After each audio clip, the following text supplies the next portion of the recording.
yourself, how'd it get that way? Times are a-changing. El Presidente lost his mind. Everything's upside down and that just ain't right.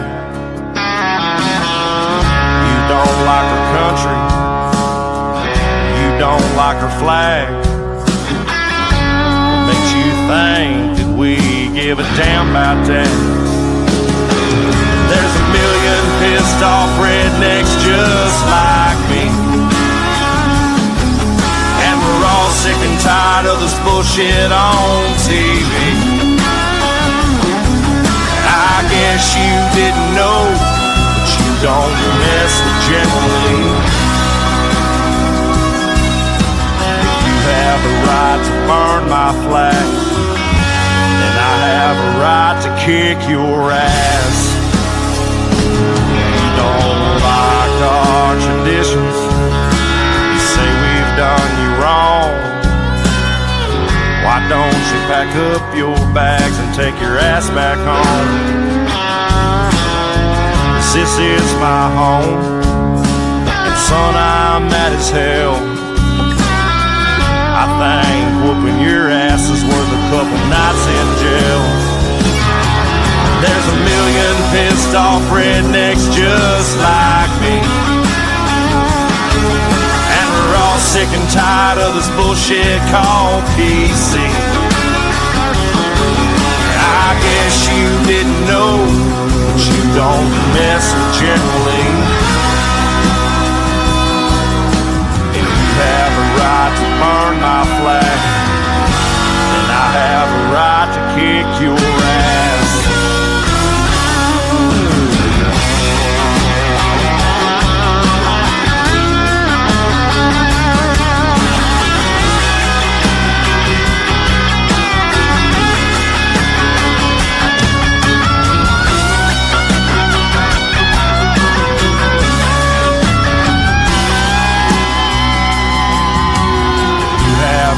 To burn my flag, then I have a right to kick your ass. There's a million pissed off rednecks just like me, and we're all sick and tired of this bullshit on TV. I guess you didn't know, but you don't mess generally. You have a right to burn my flag, and I have a right to kick your ass. You have a right to burn my flag, and I have a right to kick your ass.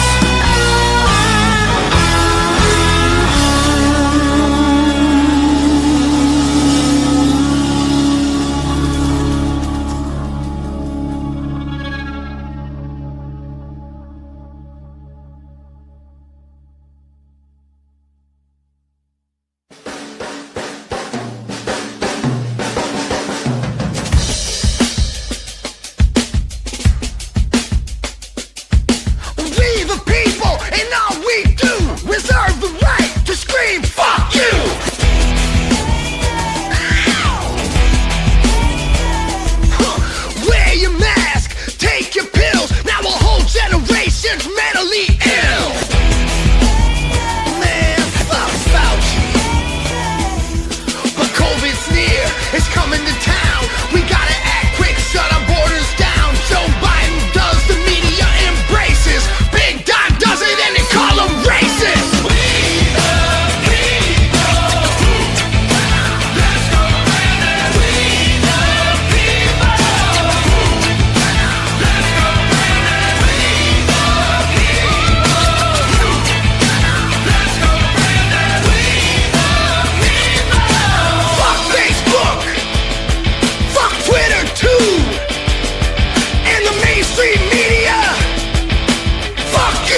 Well, how is everybody doing tonight?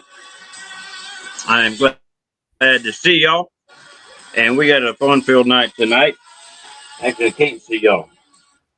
You know what? There you are. Now I can see you.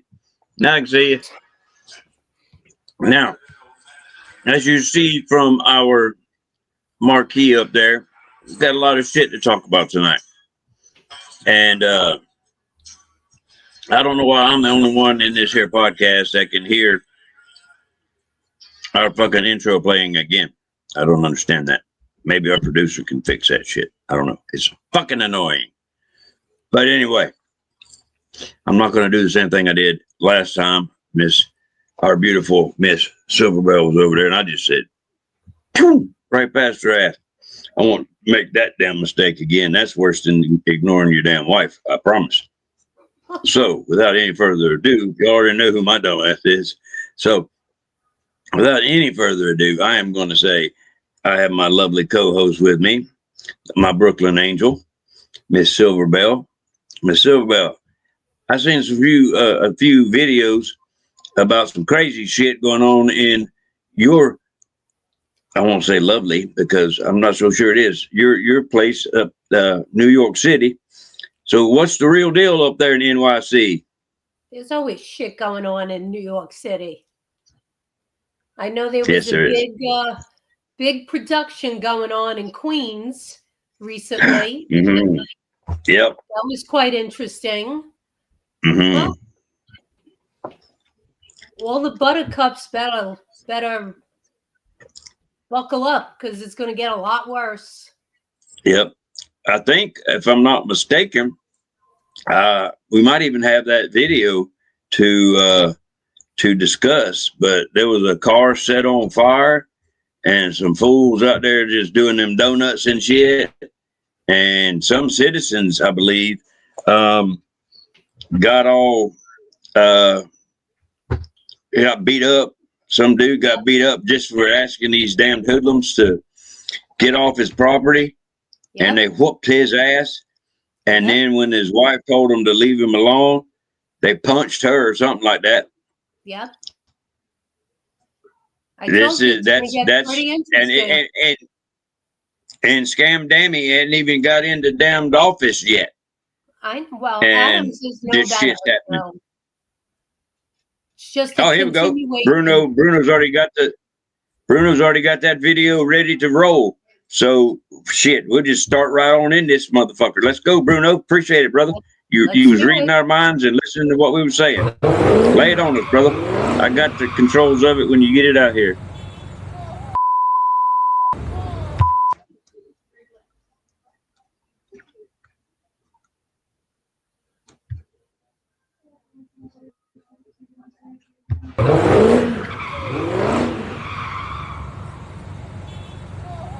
Well, there it is.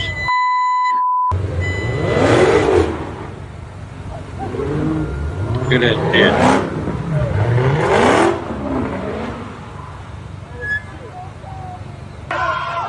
That's just crazy. Yeah. Well, what the hell happened? Oh, it's reloaded. Yeah, that's them whooping that boy's ass. I think that's the wife right there in the light color clothing.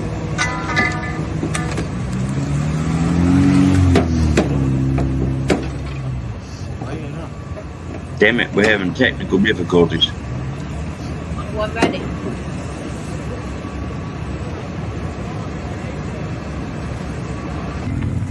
It's gonna be one of those nights, I reckon, Silver. It's okay. Yeah. Yep.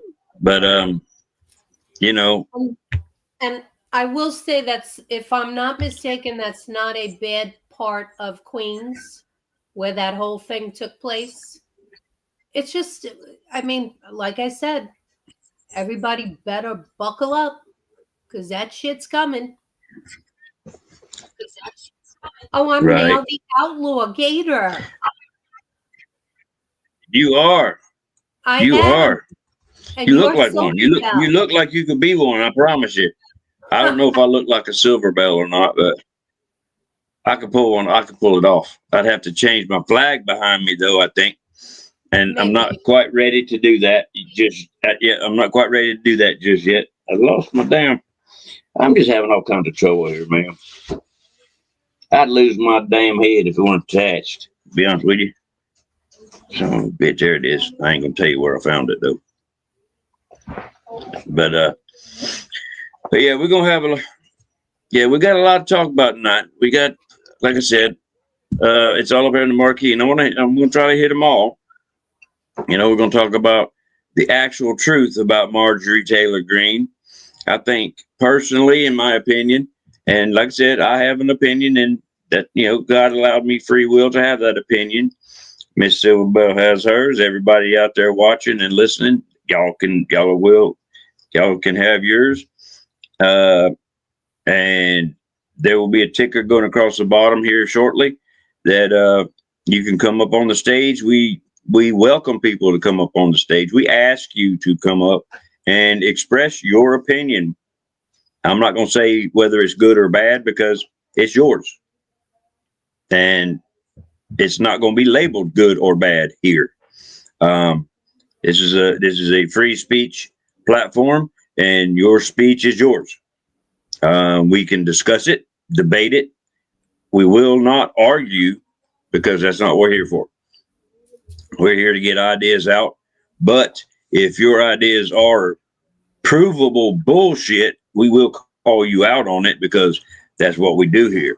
That's why we call it That's Bullshit.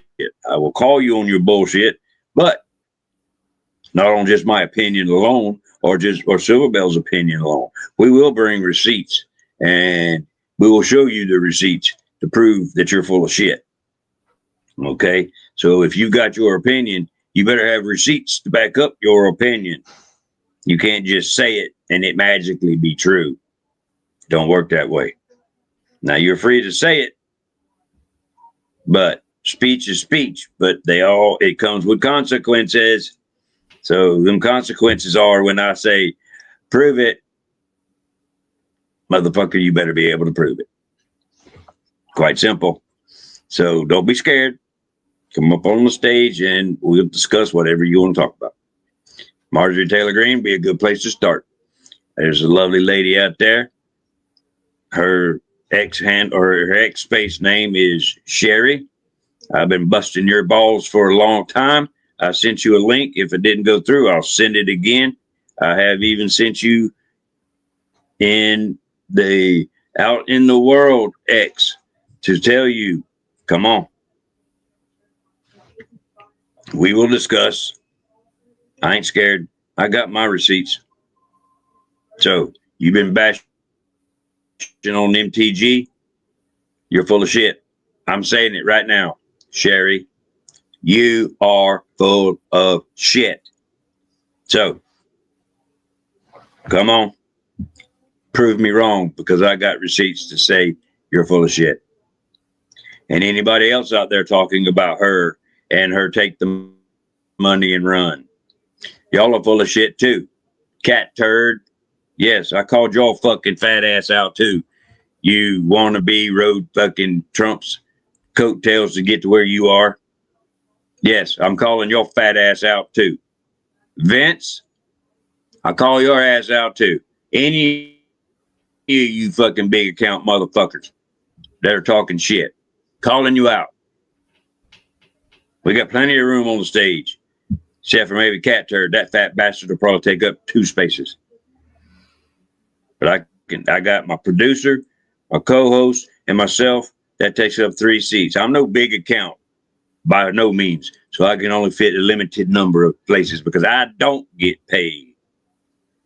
I bought all this shit with my money that I pay taxes on. So I can only fit 12 more people on the stage. So if you're feeling froggy, I got it right here. I'll have it embroidered on my shirt, or I'll have it put on my shirt. It's an FLZ. So if you're feeling froggy, that's a frog landing zone, motherfucker. Jump. Now, we're also going to talk about Scamdoni, Danny, whatever the fucking piece of shit in New York City's called. He had a little meeting with the president today, I do believe. He's saying it was a good one, which is bullshit. He lied his ass off, I'm sure. And then we're going to go on with them dismissed cases on which we didn't expect they were really going to go to fucking court. Did we? Did we really believe they were going to go to court? If you believe they were going to go to court, I got some oceanfront property out there in my buddy Cass fan. He lives out there in Arizona. He can be my real estate agent out there. He's got some oceanfront property for you out there. If you believe they were going to go to fucking court, you a fucking dumbass. And then we might sprinkle some stars in there too. Who knows? We might. Oh, they seem to be everywhere now. Then you just go out and look. Every fuckers are everywhere, kind of like the Northern Lights. But with that being said, we'll go on with whatever the next video that the producer has up. But I gotta. Oh Lord, have mercy! That one almost caught me. That one almost caught me right there, Miss Silverbell. I almost had a big old sneeze, and that would have been unprofessional. But I'm going to look. It happens. That one almost jumped right on me. But I'm going to notice some folks over here in our comments before we go to that. Can I give a big shout out to Miss Mate? Oh my God, I can't speak. To Meg. Go ahead. Meg, yes, you've made. As a matter of fact, if you can see the comments, shout them all out. I'm so glad to see Meg on here. Hey, Meg. Yes. That's all. Yes, I am too as well. Yes, ma'am. Good call. Good call on that. Yes, ma'am. We're all happy to see Miss Meg back in the comment section there. She had a little tussle with the floor several weeks ago. Unfortunately, the floor whipped her ass. I think there might have been a space heater involved in that tussle, so it was kind of unfair. She was jumped on by a crowd, a group, and she fought them off best she could. But when you're outnumbered, you do tend to take a fucking bruise or two, and that crowd broke her damn hip, the poor thing. But she fought the fuck out of them, and that's all she ended up with. So she did good. She's out now, and she's doing wonderfully, and we are so happy to have her back as another loyal watcher and listener. And she brightens our heart when we see that little sunrise flying through the comment section there. So thank you, Miss Meg, for being back and brightening our day. And we're glad you're doing so well. And then there's our boy Kilburn. And I thought I saw Cass fan out there, but I'm not 100% sure. Let me see. I'll fly back up. Oh, there's my shipmate. There's my shipmate, Jeff from Georgia. I mean, I only like him because he was in the Navy, and I'm retired Navy. He is too. Now the Georgia part, I'll have to work on him on that. And I also like him because he's got a daughter that's got an attitude similar to mine. So I wish that upon him. And let's see. There's more Kilburn. No, I don't see Cass, but he'll be around. He's our little bouncy ball. He jumps around in and out. He's young. He's got the energy to do that shit. So that gets our comment section. I'm pretty sure.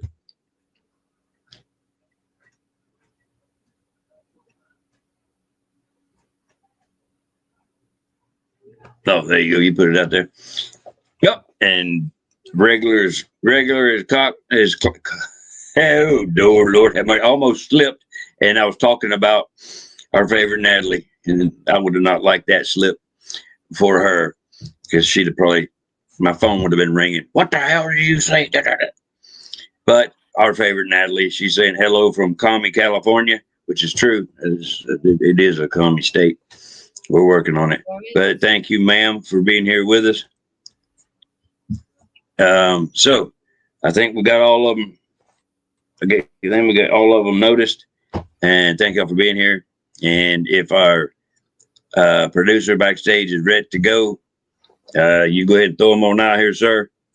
And proudly rise today in a I'll get it when it hits the effort stage. to release the Epstein files.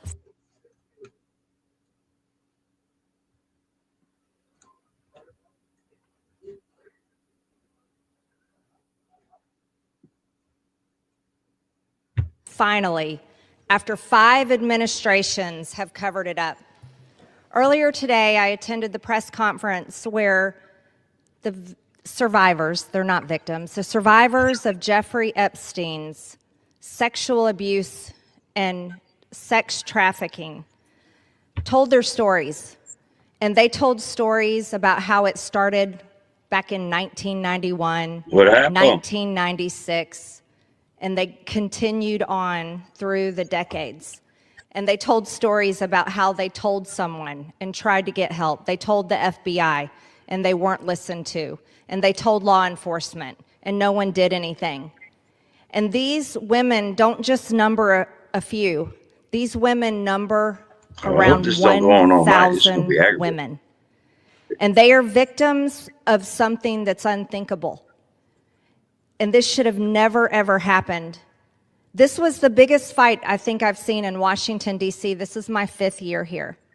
And this was a fight that we should have never had to wage. It should have been the easiest thing for every single member of Congress. It should have been the easiest thing for the Speaker of the House. It should have been the easiest thing for the President of the United States to release all the information, every single file, on behalf of these American women. These American women aren't rich, powerful elites. They do not have someone paying for their airline tickets or paying for their trips or paying for their expenses every time they try to do something to get this information out. These are your average Americans.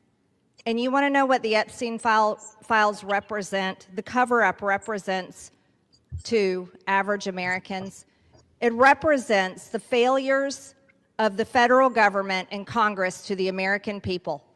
And that is what people rose up about in 2024. They wanted and demanded transparency from their government and for Americans finally to be put first.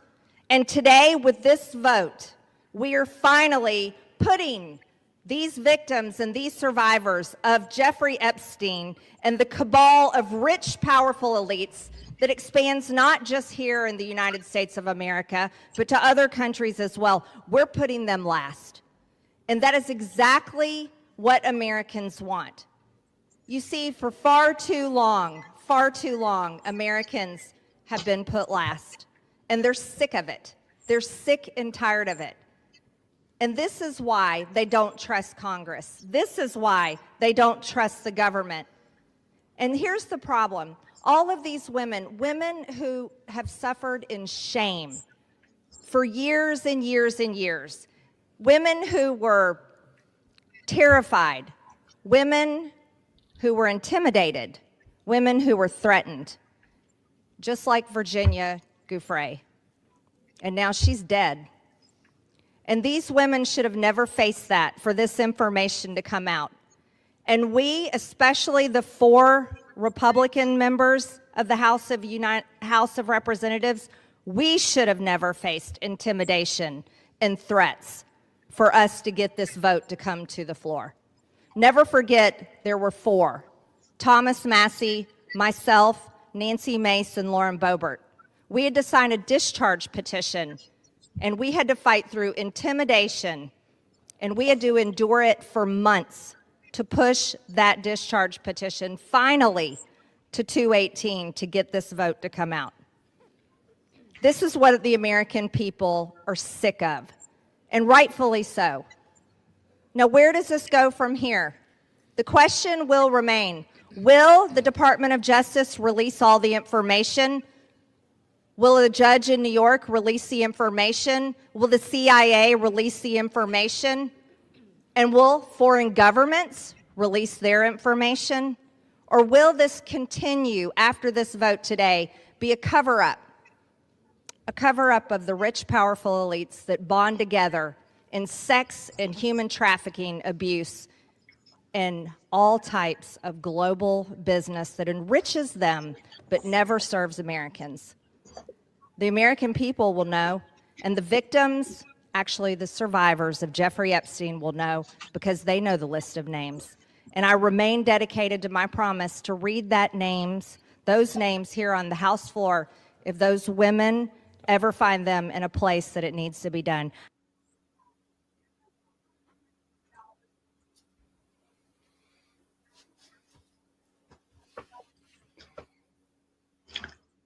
Very nice speech. And it's all true. That's why all these big influencers out there, not only have they pissed me off, but they've pissed off a whole lot of other people. Because they've been bashing on Miss Marjorie. But she's right. She's 100% right. Because it did take all of that effort, all of that hard work, even all the way to the point of getting a discharge petition to get that motion, that bill pulled out of committee just to get it voted on to release these files. 10 years they've been working on this shit just to get these files released. And you know, she was right that the information that's going to be released is probably going to be a crock of shit because there's been too many hands in the stew. You've had crooked Republicans that have their hands all over it that are probably implemented in it. You've had at least, we know, a minimum of 4 years of guilty ass Democrats that have been all over top of it, that have had custody of them until this administration. Now, we all still support Trump.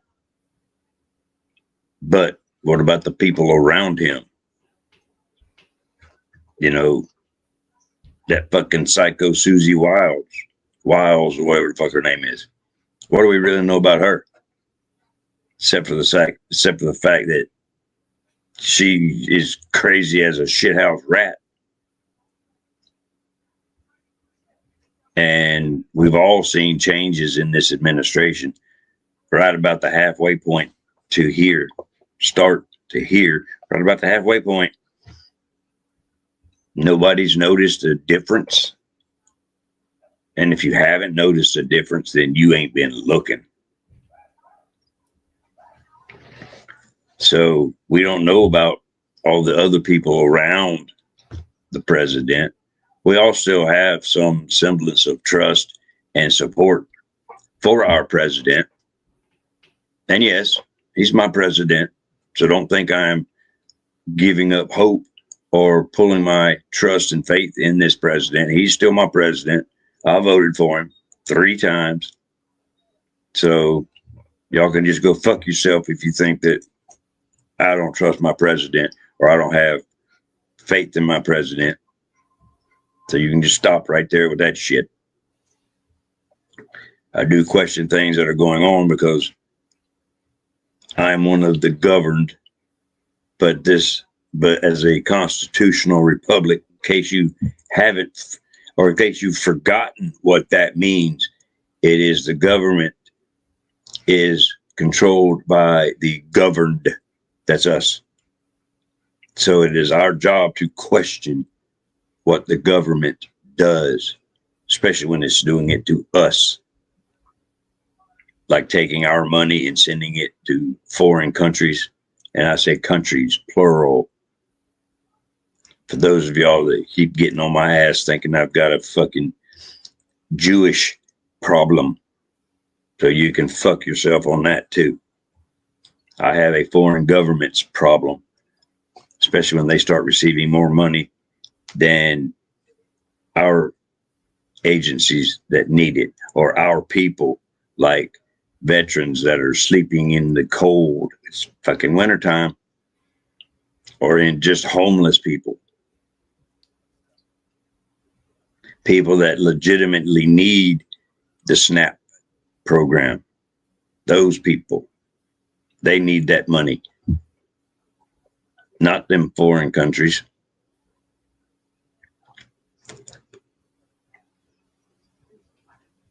That's the kind of shit that bothers me. Now I will step down for a moment and woosah, and I will pass it on over to my lovely co-host and let her have a swing at her rant about what she wishes to bitch about. Because there ain't no point in having a co-host if I don't let her fucking talk. Well, I don't dislike Marjorie there. I am under the impression that there are many guilty parties involved, and I'm not just talking about the Democrats. So she is fighting an uphill battle. I'll give her that. But it's not just with this. I mean, you could pick any subject, and there's a lot of dirty hands in that cookie jar. And that's the problem. Mm-hmm. And again, it's not just, I'm not going to sit here and just bash the Democrats because they deserve bashing, but so do a lot of Republicans. So I'm going to call it the way I see it. They are no better. So, and that's why we don't get answers to anything. At least that's my belief. We'll never have answers to anything because I'm going to be honest, the way I look at it, they're all fucking dirty. Every last one of them. Every last one of them is fucking dirty. Congress, the whole, every aspect of our government is corrupt, and they're all dirty. They all have their hand out. They're all laughing all the way to the bank. And we're sitting here arguing with each other over stupidity, and they're sitting there laughing at us. That's the way I see it. I don't care what anyone thinks of the way I'm saying it, but that's the way I see it. Fuck them. Say it. I feel that way. I feel that way in every aspect. And it's, again, I'm not just saying it for Democrats.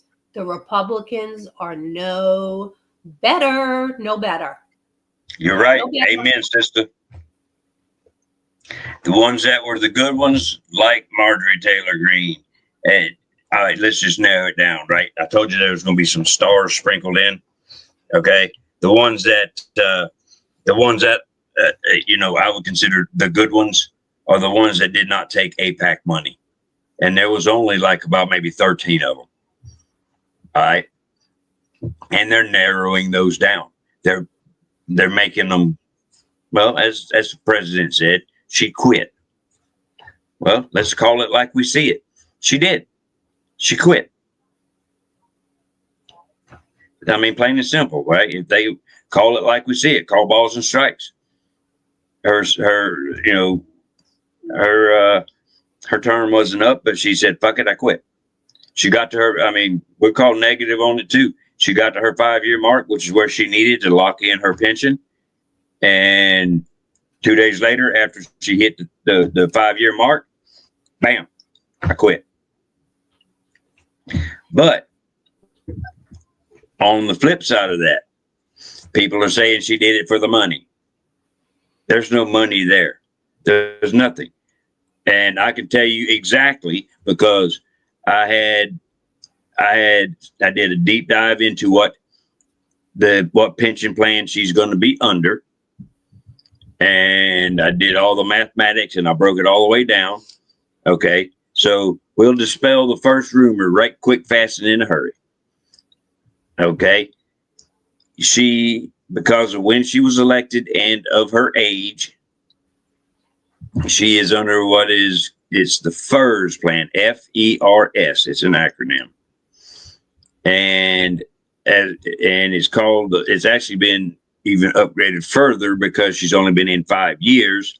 It's called the FERS Fair Plan, FAYE or some shit like that. I got it on my document. Hang on a second. I'm gonna bring my document up so I can't really see let me do some maneuvering with it, and I'll be able to read it to you and see the camera at the same time. So, because I did a lot of research on her, and I'm gonna move this document over to the side so I can see myself on camera so I don't fuck this up. Okay, here we go. All right, now here we go. Here's the scenario on Miss Marjorie Taylor Greene. I just wrote this up from the information I had real quickly. All right, the pension plan that she is on is called FERS, FERS, and it's an annuity. Okay, it is a lifelong pension plan annuity. Now, what that means is, does she get an immediate? Does she get anything immediately? No, she does not. She doesn't get an immediate check. She don't get zilch, nothing, nada. Okay, she has to wait. Okay, now granted, right now, she's 51 years old. She'll turn 52 on May the 27th. That's her birthday. I looked that up as well in case you fuckers wanted to know. Okay, she has a waiting period before she can get anything as far as her pension. Now, she does get shit, but wait. Okay, the waiting period. She must wait until what's established in the PERS program. She must wait until the age of 62. Now, let's not get confused with the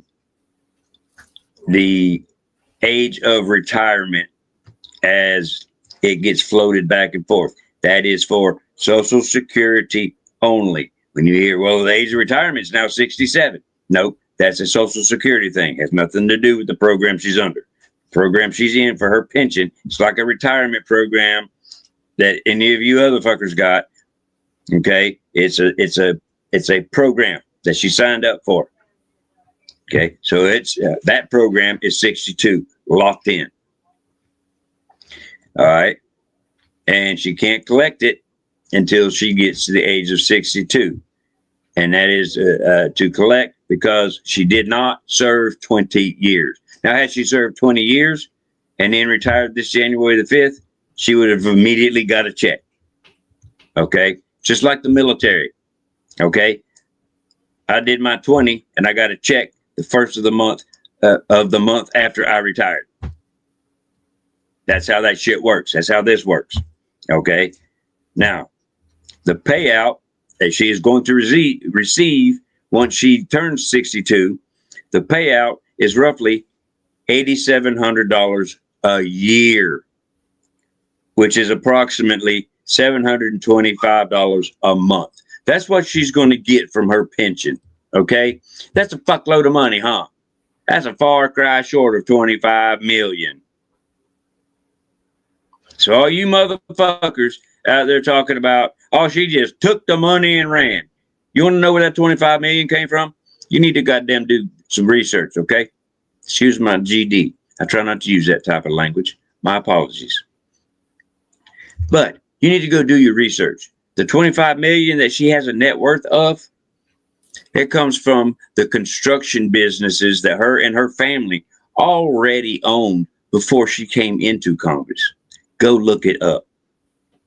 Approximately 23 million of her net worth is from the family businesses of the construction. Go look it up, stupid. Y'all are spreading all kinds of propaganda, spreading lies. I hope she sues your asses and makes that 25 million into 50 million. on y'all's stupidity. Now I will continue. Okay. She earns her money back. Her money, okay, the cost. She contributed roughly $38,280 from her payback, which is because she had to actually pay into this. It was part of the contract that she's under, that she had to pay a rate of 4.4% rate. That's what she had to, she actually was forced to pay into this. And then, of course, the government, which is the taxpayer money, yes, paid back also, paid into it also. So once she earns her money back, that 38,000 and something, in approximately 4.5 years, and then the taxpayer funds the rest for her life. So yes, there's where that lifetime part comes in. Yes. So does every other fucking Congress member that is there and that has been there, that is still alive. Okay. Liz Cheney, that piece of shit, she gets the same deal. Okay. She's still getting paid. She already done her amount of time to collect her money back. So the taxpayers are paying her ass right now. Dick Cheney, the one that just passed away, we just stopped paying his ass. So let's not come down on old Marjorie that she's the biggest, baddest, piece of shit. This ain't the first time. Won't be the last time. All them pieces of shit that are sitting in there right now, Republican and Democrat, are all going to end up the same way. Just like old Pelosi, when she retires, she's the one that will immediately start getting paid. So let's not be fucking stupid, people. You've already proved that you are. Okay. Now, here's what she's going to lose. You talk about she's going to get her free medical and all that shit. No. She doesn't get free health care. Lifetime coverage? No. The reason? She must retire on an immediate annuity to keep government health insurance. Since she is deferring until 62, she gets kicked off the plan immediately. Now, had she waited and retired at 20, she would maintain her lifetime health coverage. But no, since she's got it deferred, she loses health care coverage. Now, here's the cash out, which is her TSP, which is basically a 401k, just like people in any other business when you get a 401k, right? Okay, she's fully vested, meaning she paid up to the 5-year mark like she was supposed to. Okay, here's the haul. She keeps all of her own money plus roughly $43,500 in free taxpayer matching funds at 5% match over 5 years. All right, the gravy train, this ain't unique to her. This is the standard government gravy train that all Congress members ride. They all get the 5% taxpayer match poured into their account, no questions asked. But just like any other 401k, excuse me, she still can't touch it. She has to treat it like a 401k. She can't touch it and all this shit until however that shit works. I don't know how it works. I'll tell you, I honestly don't know how one works because I don't have one. I'm retired Navy, never had one, never had to deal with one. So you want to figure out how one works, you go look that shit up yourself. But this cash haul falls under that 401k rules. Okay.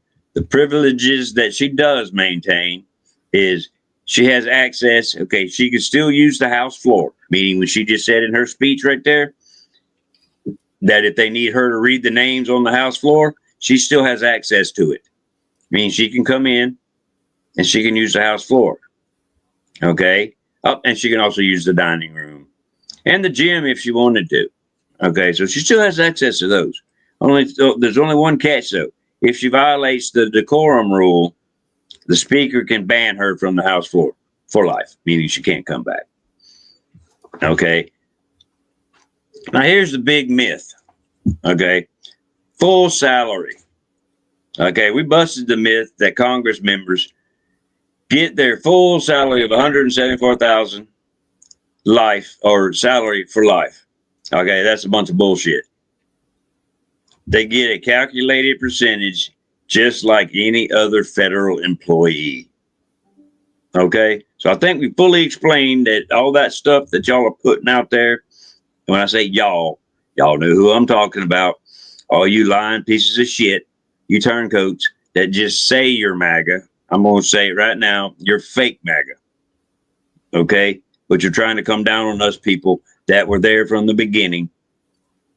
Okay, so if you weren't there from the beginning, then you can go suck a big bag of dicks because you just don't know. And don't even go by anybody's joined X date either. Okay, because back before Elon bought the joint, a lot of people got their shit completely nuked and gone forever, like mine, that had a start date of 2009. There's many of us out there, so don't go by that. So what we have figured out is y'all are full of shit. And all of this information can be found and looked up. It's very easy to do. So now let's get into y'all's bunch of bullshit about this fucking insider trading and all this stock trading lie. Okay, so we busted that myth all to hell and back. Okay, no. She did not make $25 million in stock profits. No, that's bullshit. No insider trading. That's why she very easily those charges and shit were investigated and dismissed because there was no there. It never happened. No such thing. Okay. Because that number gets confused with how much stock she owns. Okay. Her stock portfolio value is approximately 3.2 million. And that's the stocks that she currently holds. And you can go look that up very easily and find it. It's in her disclosure. That's what her stock portfolio is currently worth right now. 3.2 million. Nowhere near the 25 million that you lying pieces of shit are saying. Okay? Nowhere near it. Okay? Her total net worth is 25 million. That's been released in her financial disclosures. Yes. And most of that is from her family construction businesses, not the stocks. Okay. Okay. The annual stock earnings. Now she does trade heavily, over 1.79 million in volume. And that has had months with estimated profits of 331,000. But the disclosures do not show a total profit anywhere near 25 million. Okay, so it's more like 22 million is her non-stock net profit. So you add that 22, 23, so 22 and a half or so to the stock profit, and you end up with right around 25 million. So there you have it. That is the scenario of Marjorie Taylor Greene, her resignation, why she waited until resigning at the 5-year mark. So yes, she purposely waited till she passed the 5-year mark so she could lock in her pension. So no one is disputing that she did that. She did that on purpose. That is without a doubt. She did do that. But you just heard, I explained it to you right down to the fucking dime where that money is coming from, where the money she is currently net worth at, where all that came from. All you idiots had to do was go out there and do a little bit of research before you decided to damn fucking dogpile on somebody you thought was a turncoat on your fake ass MAGA shit. Because all you are a bunch of yes men and yes women. Yes, I'm Master Trump. Yes, I'm Master Trump. That's all you are. That is a cult. And I don't want no part of that shit. None. I'm an America First patriot. I want my country to come first. That's all I'm asking. I want the people of this country to come first. That means you get the fucking Muslims out of here. You get the illegal immigrants out of here. You get the motherfuckers that control our government out of here. That's all I'm asking. You put the American people first. And until our government can do that, I don't want to have nothing to do with them. And I don't want to have nothing to do with the son of a bitches that support that. I will stand behind and support the people that support the same values I have. So you can have your little cult. It's the same cult that you claim to hate. You have turned into exactly what you claim to hate. You have become what you claim to hate. Just look in the mirror and think about that. And I think I will turn to Miss Silverbell after I have explained Miss Marjorie Taylor Greene's finances and had my little rant, my education, and my little rant at the end, and see what Miss Silverbell might have to say. I actually just texted you a little video. I wish I would have known about this earlier. I would have sent it to you earlier. But we used to only pay them per diem when they were in session. We need to go back to that. No more yearly salary. No more they vote to give themselves a raise and they give themselves. No, we need to go back to the way it was, because they're all, and whether she's guilty of anything or not, I don't know. And truth be told, I really don't care. I got nothing against her. But I think they're all, again, I'm going to just say it, I think they're all freaking corrupt. And until we rein them back in, just bring them all back in, and this is the way we're doing it. They get paid per diem when they're in session. You're not in session, you got another job, good for you. You don't, too bad, so sad, get one. Because that's the way it needs to be. And until we go back to that, we're just going to keep kicking this can down the same shitty road. I couldn't agree with you more, ma'am. I could not agree with you anymore. Thank you. I love the plan. Unfortunately, the pay they get, or them voting on themselves a raise. Hang on, I will have to actually look and see. I got to turn on a light real quick. But I thought it was in the Constitution about them. But I could be mistaken now. I know the Constitution like the back of my hand, but that one I'm going to actually go double check to make sure I am 100 on that one.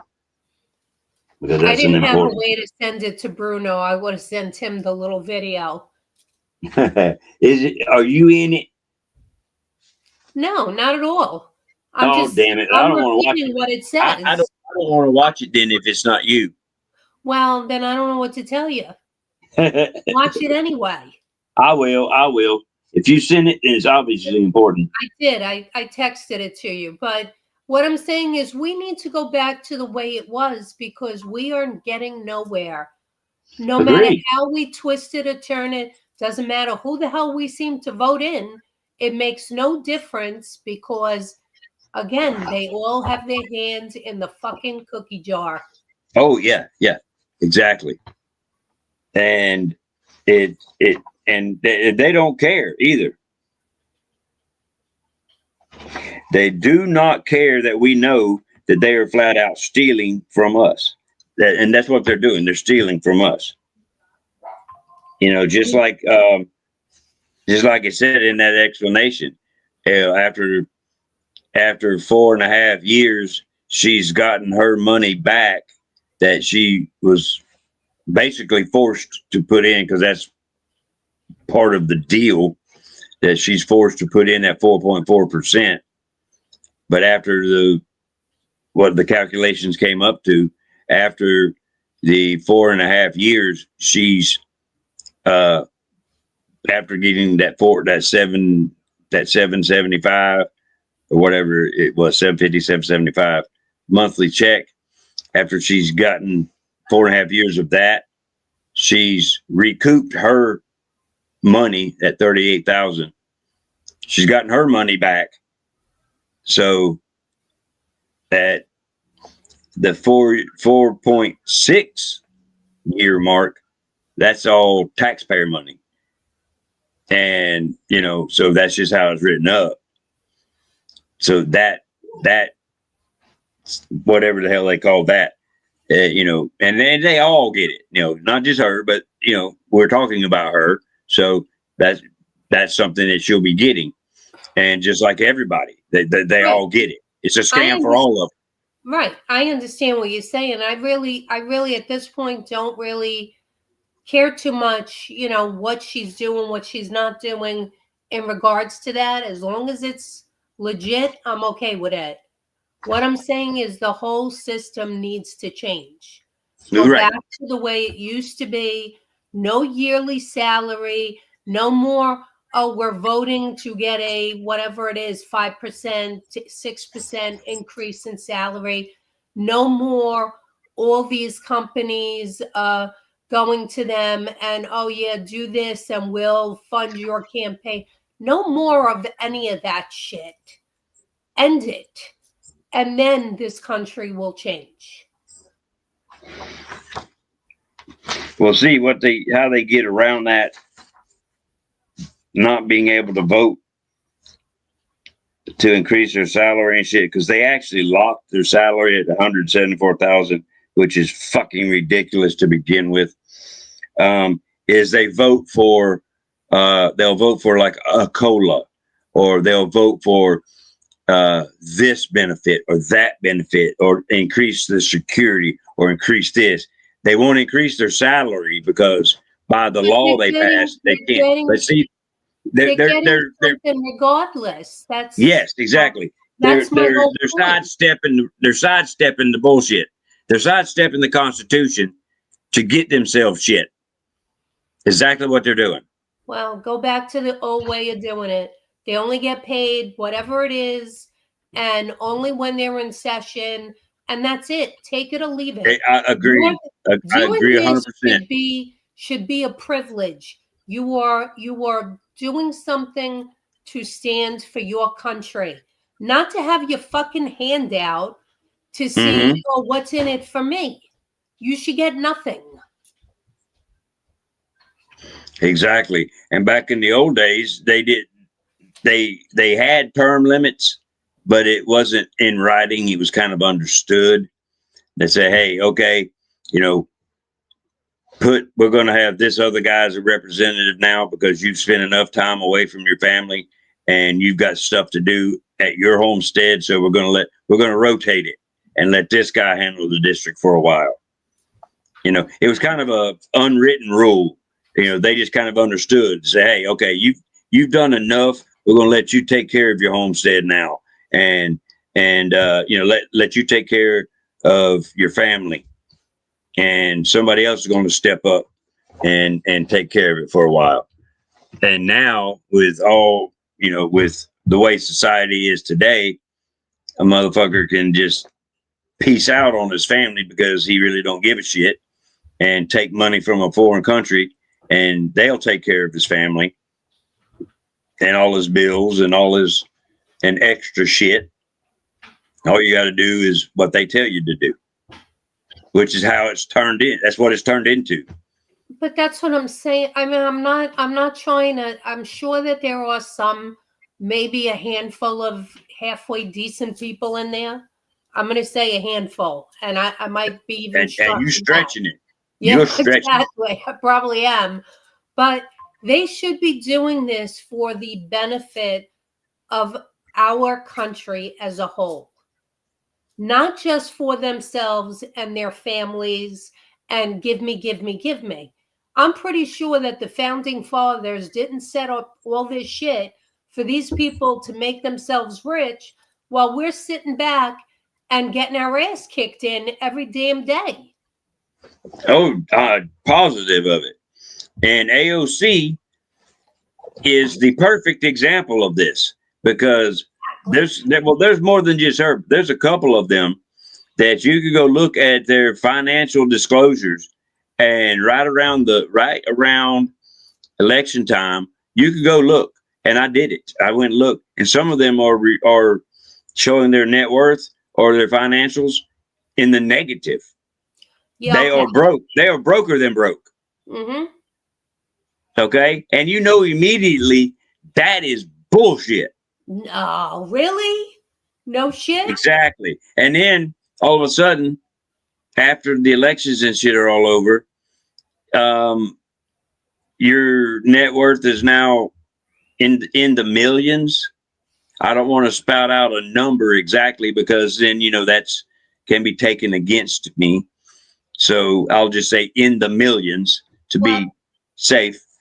And then okay, well, how did you get from negative thousands to now you're suddenly in the millions? What the fuck just happened? How'd that happen? Exactly. How the hell did that happen? Since you brought up AOC there, I can't stomach her. I really can't. She Oh, makes me no. physically ill. When she speaks, I want to just backhand her. But Yeah. okay, she made sure that Amazon did not open up here in New York City, in Queens, in her district, which I'll would never forget that. many, many jobs, good for the community, good for New York. She drove Amazon right out. Mm-hmm. And we're supposed to, oh, she's a great, no, she's not. She's a self-serving bitch. Amen. Yes, she is. And I'm sure that somewhere in that whole deal, I'm sure there was, like, again, I will not say a specific number for personal benefit of my own to not get in trouble, but I'm quite sure there was at least 6 digits or more provided to her for that action to happen, if you know what I mean. Probably. She got paid. She got paid for something to make that happen. That is my opinion. Well, she wants everything here free. We're going to give this for free. She is standing, well, she's behind that whole mayor thing, Mamdani. So, whatever. Yeah. I've had enough. Gator, I've told you in the past, I'm at like the end of my rope. I'm tired. I'm tired of the bullshit. I'm tired of hearing everybody's fucking bullshit, to be honest. They all are nothing more than talking heads. They talk, and the Republicans do the same thing. They talk a good talk. They never follow through with anything. Here we are. We know all this information about all this scheming and all these illegal things the Democrats have done. Not one person has been held accountable. No. Not one. And the two that they were getting we were told they were getting close on, miraculously got the charges dropped or dismissed or whatever. Yeah, by a corrupt judge. Yeah, But that's did they what I'm ever saying. say what the judge's name was? Do we even know who the don't judge remember was? her name. I don't. I know I believe it's a woman, but I do not remember her name. Well, here comes Bruno. He's coming in hot. I bet he's got the Bruno's name. got the facts. Yeah, he's got it's Clinton. It was a Clinton judge. That's what I thought. Yeah, that was the one that dismissed both James and Comey. Surprise, surprise. Got them both, did he? Shocker. Yeah. I'm shocked. I'm quite sure that they're, this bullshit they played, and it's all political. It is. No, political. say it ain't so. Yeah, it's political. And, that's why I don't think a heck of a lot of stuff that, even though they've done a lot of BS stuff, like you said a little bit earlier, Gator, I don't see where a lot of the stuff that these people that commit all these crimes is going to get anywhere. Because you got these rogue judges going in there and stepping in the way and going beyond their, work that they're supposed to do. And of course, nobody's going after those corrupt judges. Yeah. But this is what I'm talking about. I'm tired of it all. I really the fuck am. I'm just going to call it the way I see it. I'm tired of it all. It's all bullshit. It's all, they talk and nothing is ever taken care of and nothing is ever done. And it's an endless circle of corruption. And we're just going to keep going down the same road. Instead of saying United States, welcome to the corrupt states of America. Well, we pretty much are. Yeah. Because those of us that want to do something about it are not in, there's not enough of us by number to do anything against, like I said, you heard me say it. I'll say it again, and I guess I'm gonna have to stand by my word and call them a cult. They're a cult now. I mean, if you look at it, they're acting just like one. But both sides is what I'm both getting sides. at. Oh yeah, absolutely, both sides. But I hate to have to fucking face the fact that they were right. That in some points they were right about those particular portions of the MAGA movement, because they're acting like a bunch of little fucking cultists. And they have forgotten what the actual letters stand for. To them, it's just MAGA, MAGA.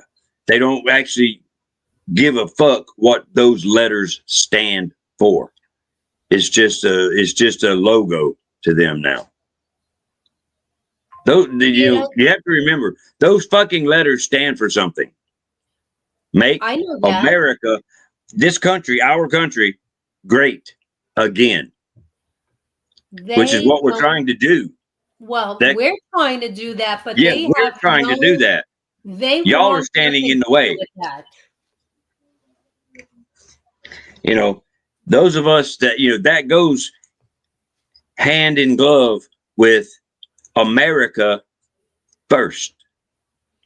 In order to make America great again, you have to put America first. I didn't say America only. I just said put America first in your thinking. If you put America first in your thinking and in your policies and shit like that, that's how you make America great again. Now, we do have to deal with some other countries because, we have claimed them as territories. So we have an obligation to protect them, honor our commitments to them. There's other countries out there that are large countries that, yes, we have to deal with them as well. Don't mean we have to give them fucking money. Half of our GDP, we don't have to do that shit. But we have to trade with them. We have to deal with them. If they tariff us, we tariff them fucking back. That's kind of how that shit works. If you want to get the bully to go away, you stand up to the fucking bully. It's in the mouth. you give him a double tap. Pap, pap. Give him a 2-piece. Throw hands. That's how you stand the bully down. You stand up to him. Usually. Otherwise, you're just going to be a little pussy and get your ass beat by the bully every fucking day, and he's going to take your damn lunch money.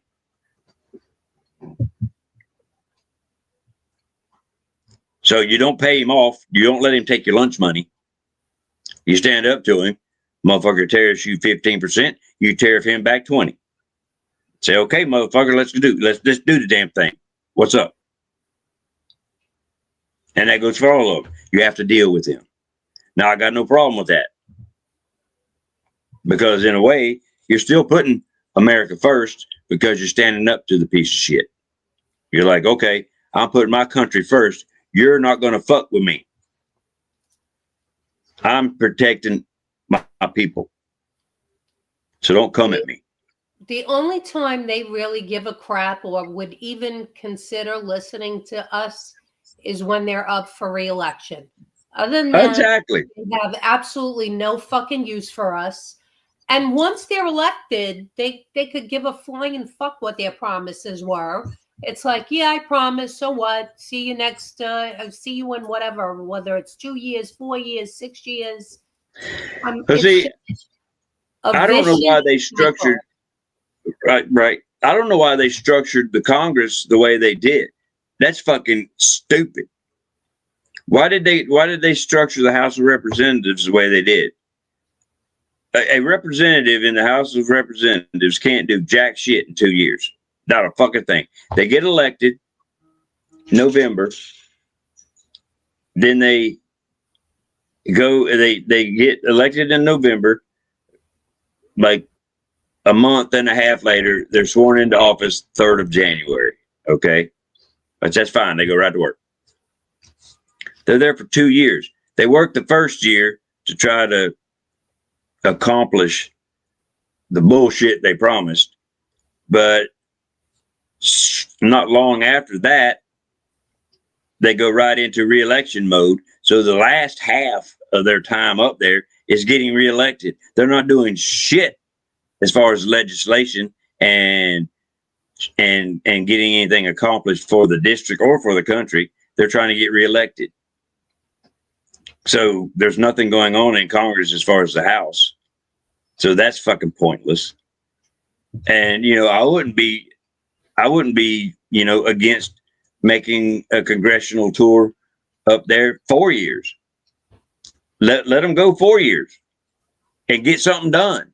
Give them time to get something done. Not get up there in a rush and try to get as much shit as they can of their own fucking agenda, done in 6 to 8 months before they have to think about trying to get reelected real quick to finish their agenda, because they're always rushing to do this.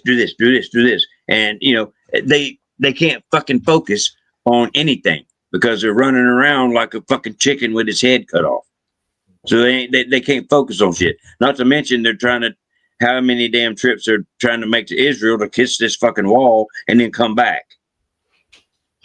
Why? You don't have no reason to be overseas. You have no fucking reason to be across the pond in any country. For what? You don't represent them. You represent a little small district in Iowa. Then keep your ass either there or in D.C. representing that little district in Iowa. It's very simple. Well, I'm just, like I said, I don't see anything. Trump is in office. Yeah, that's all fine and dandy. He's not getting, I'm not going to say he's not getting anything done. That's not where I was going with it, because he is trying his hardest to get some stuff done for the American people. But he's being stopped in every which way possible. The same thing goes with holding anybody accountable. Anything that they're trying to do, they're being stopped in every which way possible. So it's like I said, an endless, vicious cycle of nothing. We're always fighting for something and getting nowhere. At least that's the way I see it. Right. And I agree with you. And like I was saying, when they come up there, they really have no time to do anything. Right. And that's where you get that endless cycle, that endless vicious cycle, like you said, of them doing nothing because they start something, and before they have any chance of even getting it pushed anywhere or a chance to finish it, they've got to turn right around and start their reelection campaign. Because you figure it takes a while to get a bill, you know, unless you've already got them written up. And a good congressperson will have some legislation in their pocket or in their briefcase that they've been planning to bring in support of their district, because that's why you run anyway. You have a platform when you run, so you better have that legislation already drawn up, or at least a draft of it, a skeletal form of it, to just add some meat to it when you get there. Maybe grab some other ideas when you get there, and then boom, you're ready to go. That's why you have a fucking platform to run on, right? Yep. And then you got it all ready to boom go. And if you don't, then you should have never ran, because then you're getting there and you're going, all right, let me adjust my pencil holder here. You're wasting time. You're just fucking wasting time when you get there. If you're not ready to go to work the day you sit at your desk, and you're just wasting time. But it still takes time for that shit to go through all the motions. And, you know, we've seen it. If you watch CNN, not CNN, but C-SPAN or whatever, and you've seen how all that shit takes time, because they got a motion this and a point of order. All that bullshit Right. takes for fucking ever. So by the time it gets to all of that, you know, their first year is done. And after their first year, you know, first year and a quarter, they're scrambling to get reelected and start taking donations for their reelection and all that shit. So their second year of their two is focused. I mean, they're focused on getting reelected so they can finish what they started in their first year. And obviously, if they don't get reelected, that shit they started in their first year gets forgotten. Nobody else is going to pick up their shit unless they had a co-sponsor that's going to pick it up for them. And then that's where you get that vicious cycle of nothing getting done, like you just talked about. Right. Well, speaking of having to get reelected and all that and getting their donations, why are so many donations coming in from outside of that particular district? That's another thing I have a problem with. Like here, Yes. the mayor's election that just passed. Do you have any idea how much outside money went to that man from California, from overseas? And that's not even supposed to be allowed, but yet Correct. this guy did it. But whatever. What the frick do I know? I'm just a Brooklyn woman that knows shit. But he took that money, and you know, there was all this talk. Oh, well, he took this, he took that. He's not supposed to. Did you see anything happen to him? No, you did not. No. I'm Gator. I'm just freaking. I'm tired of seeing all this bullshit, and I could scream it to the top of my lungs. And really, the only thing I'm doing is aggravating myself, because You're right. nothing gets done. Nothing. Nobody's held accountable. Everybody seems to be running amok and doing whatever the fuck they want. And we're the idiots that just keep working our asses off, getting taxed up the ass, and we're no better off. And you're right. And let people with common sense and critical thinking skills, like you and I and our producer backstage, you know, actually step up and explain things in a critical manner and be able to, you know, formulate it in a way that people will go, Well, I'll be damned. That makes sense. Why should money from, and I'm not trying to pick on California, it could be any freaking state, but why should people in California have any say on an election that goes on here in New York? And vice versa. Especially for the mayor. I'm sorry? Especially for a mayor. Especially for a mayor in a city. Doesn't matter what city. Right. You know? And I'm saying it would be the same thing, vice versa. If New York money goes to a mayor for California, that should not be allowed. It's not your goddamn concern. Local elections, whatever it is, certain districts, that money should be looked at. None of all this money some of these Congress people, millions of dollars are spent to win a seat. And that money's coming from all over the place. Why is this being allowed? Why, Gator? I don't know. In the last election cycle, that our organization, which you are a very upstanding member of, Patriots United, and our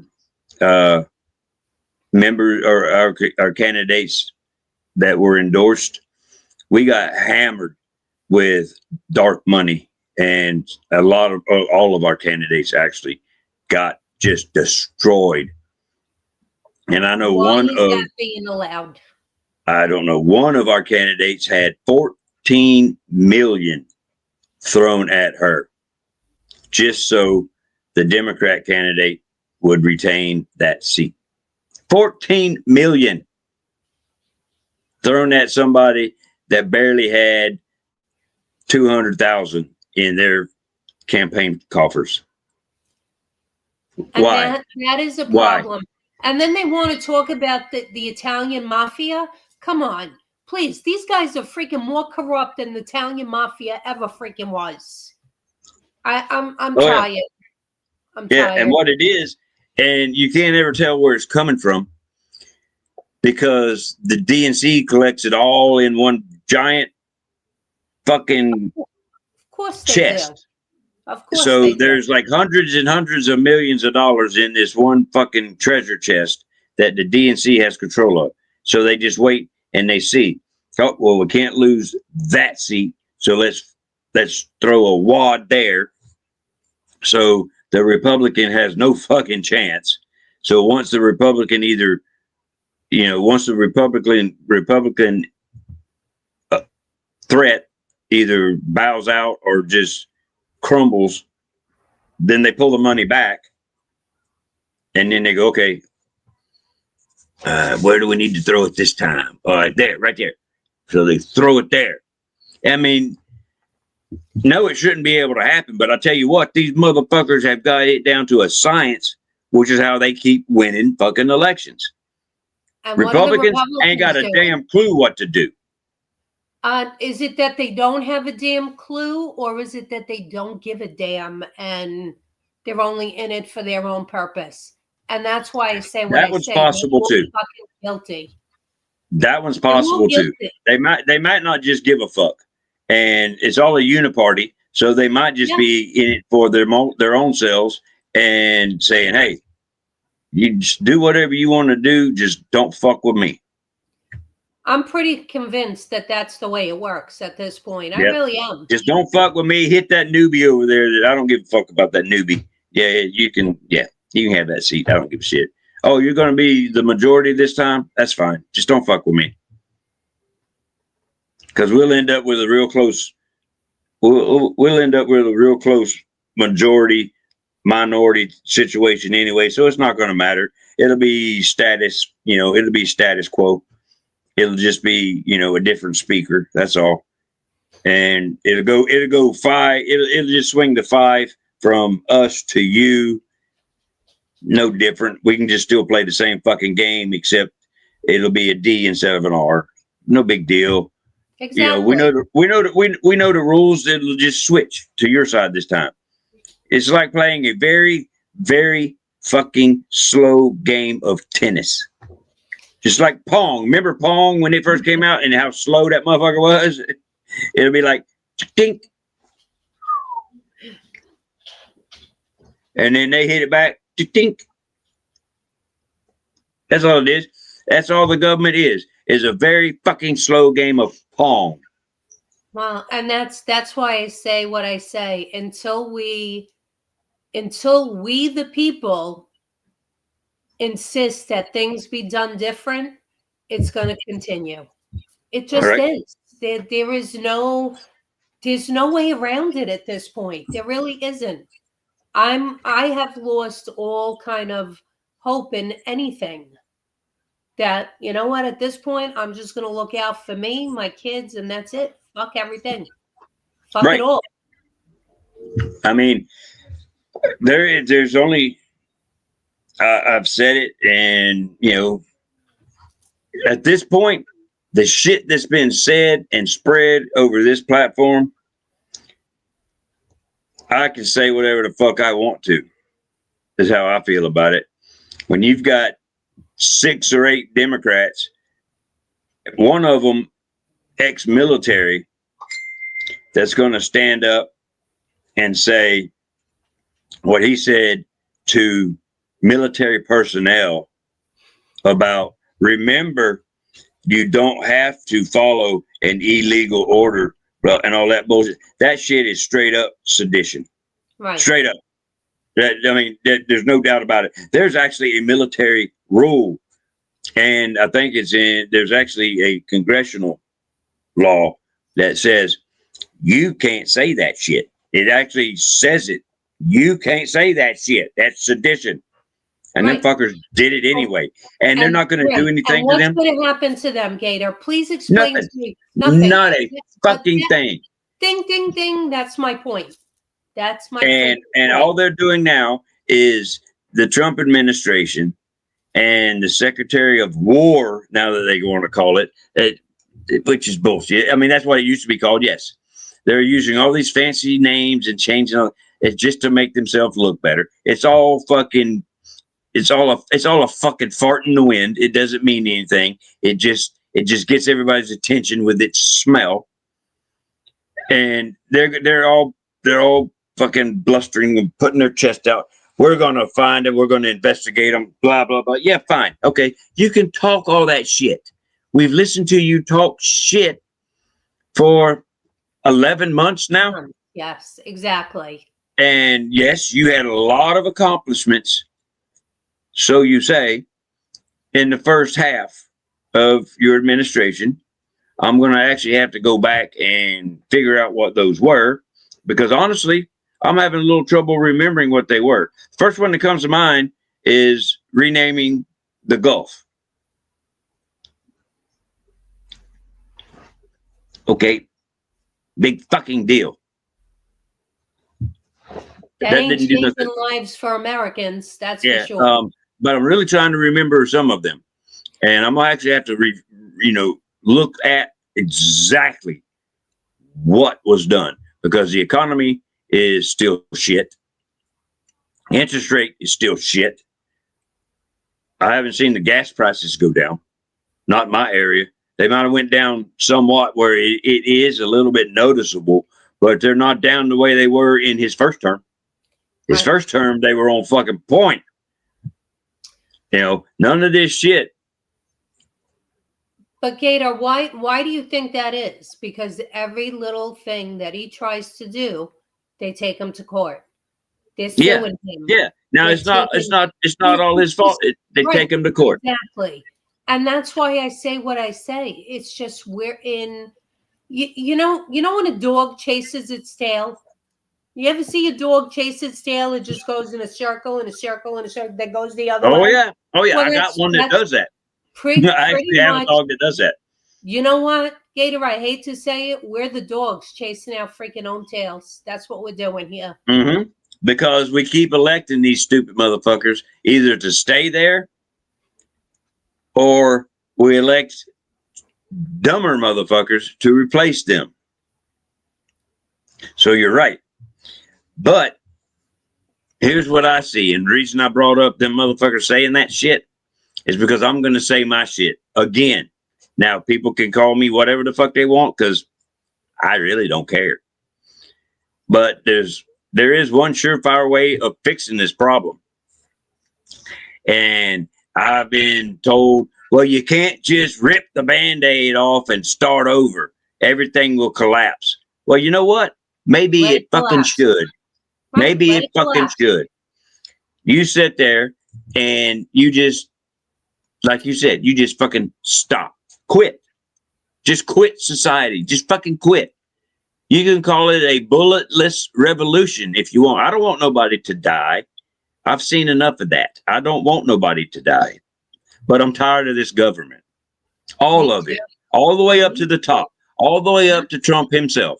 Even though he is my president and he still has my full support. And for the moment. But it's time for this government to die. And I don't mean literally. I don't want nobody to get killed. I don't want nobody to die. But the whole system needs to die. It needs to die a very quick and painful death. It just needs to go away. We need burn that son of a bitch to the ground. You know, when you have to reset your phone or reset your computer, that's what we need. We need to reset the whole goddamn thing. You're exactly right. Everybody was worried about, the great reset. No, we need to reset this motherfucker. Just go in there, find a fucking button, a big red button that doesn't say nuclear launch on it, and find the one that says reset and just start pounding on that son of a bitch until it resets everything. Yes, sir. Yeah, I figure since you got onto the reset, why don't we just get a hold of Hillary Clinton like she did and use the red button in Russia to do a reset with Russia, remember? Actually, no. I do. Funny as hell. But she was doing a reset with Russia and had the red button switch and doing a reset. So, I mean, yeah, we should be, we should be allies with Russia right now. Yeah, as far as I'm concerned, they've never, I mean, except for being accused of being a threat by the deep dark state. After World War II, when they were a fucking ally, and of course we went through the Cold War and shit. And I mean, if you want to put it that way, they lost. I don't think the Cold War was a winner or a loser thing. I think it was a mutually good thing that was good for the whole planet. And, it was done, except for, what the propaganda that came out of that and all that bullshit. But overall, they haven't done anything to us. Nope. They've been made the fucking big bad red wolf forever. For what reason, I don't know. I mean, they were in the last war or police action or conflict that we were engaged in, that they were also engaged in. Did we fight them? I don't remember. I mean, have we ever been enemies? I mean, I could be wrong. Just make sure. I'm just trying to make sure that I'm not wrong. During the Cold War, they were enemies per se, but of course, like back then, propaganda and all that kind of stuff, we get fed a bunch of bullshit lies and are told to believe it. And they told us when we were younger, practice these nuclear drills to get under the desk and all that kind of crap. Yeah. Remember? I remember those. That's back during the Cold War. Yeah. Yeah. I mean, and all that shit was just fucking bullshit. That was all propaganda. Yeah. Even though we were not supposed to be propagandized until 2012. But they were still doing it anyway. So this whole modernization act of the Smith month didn't matter. They were still doing the shit to us any fucking way. All that CIA all that fucking you know, all that bullshit that's on paper didn't fucking matter. Yeah. You know what I'm saying? CIA psyops. CIA Yes. psyops. It's all the CIA anyway. That whole damn agency needs to be disbanded, shut down, and burnt to the ground, never again to see the light of day. Agreed. But agreed. You know, like me and Silver will talk about, that the whole government needs to be shut down, like they had it shut down. Nobody even fucking noticed. Right. Except for the clear skies, nobody noticed. Nobody cared. Yep. The only thing that we even noticed that they were even around was the fact that they kept coming on X and TikTok videos bitching about it. Mm-hmm. We didn't give a fuck. Stay shut down. Did not care. You know, Secretary McMahon, the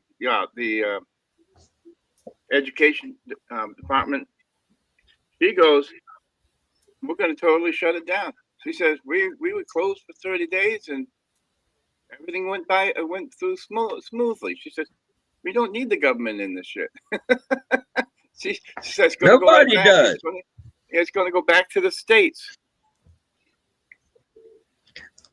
I mean, we didn't have a lot of government involvement when Washington was running the damn government, or when it was Washington's administration and they had the government then. Right. And we didn't have no trouble with the economy and all of that shit up until 1913, and the fucking Federal Reserve Act that fucked everything up. Now we're 38, I think, trillion in debt, and we're just paying people with fucking paper that's backed up with just numbers on the fucking screen that mean nothing. It's just numbers on the screen. Yep. And you know, those numbers can be deleted, and then you don't have nothing. You have no hard equity, nothing. You don't own anything. Mm-hmm. And then just because somebody somewhere decided that this element, AU, and that the element, or is it AG for gold? AG. AG, yep. AG. So somebody just decided that element was worth money or was worth something. Yep. So that's what we're going to base our our economy on. Mm-hmm. On a piece of metal. Mm-hmm. Yep. It could have been, you know, copper, or iron, anything. You know. So who was the motherfucker that decided it was gold? It wasn't me. Wasn't me. Somebody along the line decided, hey, let's just base our shit on that rock right there. It looks kind of shiny. Let's base it on that one. They probably would have done better on the There's only so much of that shit around. Yeah, that's what I say. They could have done better with the quartz, because I think there's still a lot more of that around than there is. Right. Say, why don't we base it on wood? There's a lot more of that than there is gold. That's right. And I said, well, that's why we based it on gold, because it's rare. Well, that was fucking stupid. Yeah, the thing is, wood is destructive. You can destroy it. Gold, you can't destroy it as easy. But you can destroy it. Fire will destroy just about anything if you get it hot enough. I know. Yeah. It'll definitely soften it up some more. Right. Let's go with the rocks. I like the rock idea. Yeah. I mean, that's all gold is. It's just a shiny ass rock. Yeah. I mean, if you get right down to it, that's all it is a fucking rock. Yeah. And somebody decided, hey, let's use that for our money. Yeah. All right. Let's do the damn thing. And ever since, it's been worth shit. Now it's almost worth $2,000 a fucking ounce. You know, we could Well, technically. why don't we just base our finances on cocaine then? No, that's. Well, how about the? I mean, ain't that shit worth about $2,000 an ounce now too?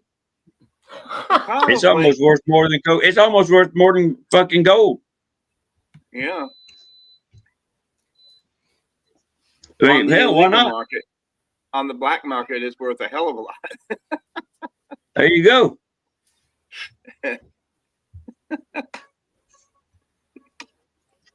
Or we can blame it on, or we can fucking, we can base it on black tar heroin. Mm-hmm. Whoever made the choice on gold, that motherfucker's dead now. We can change it to whatever we want.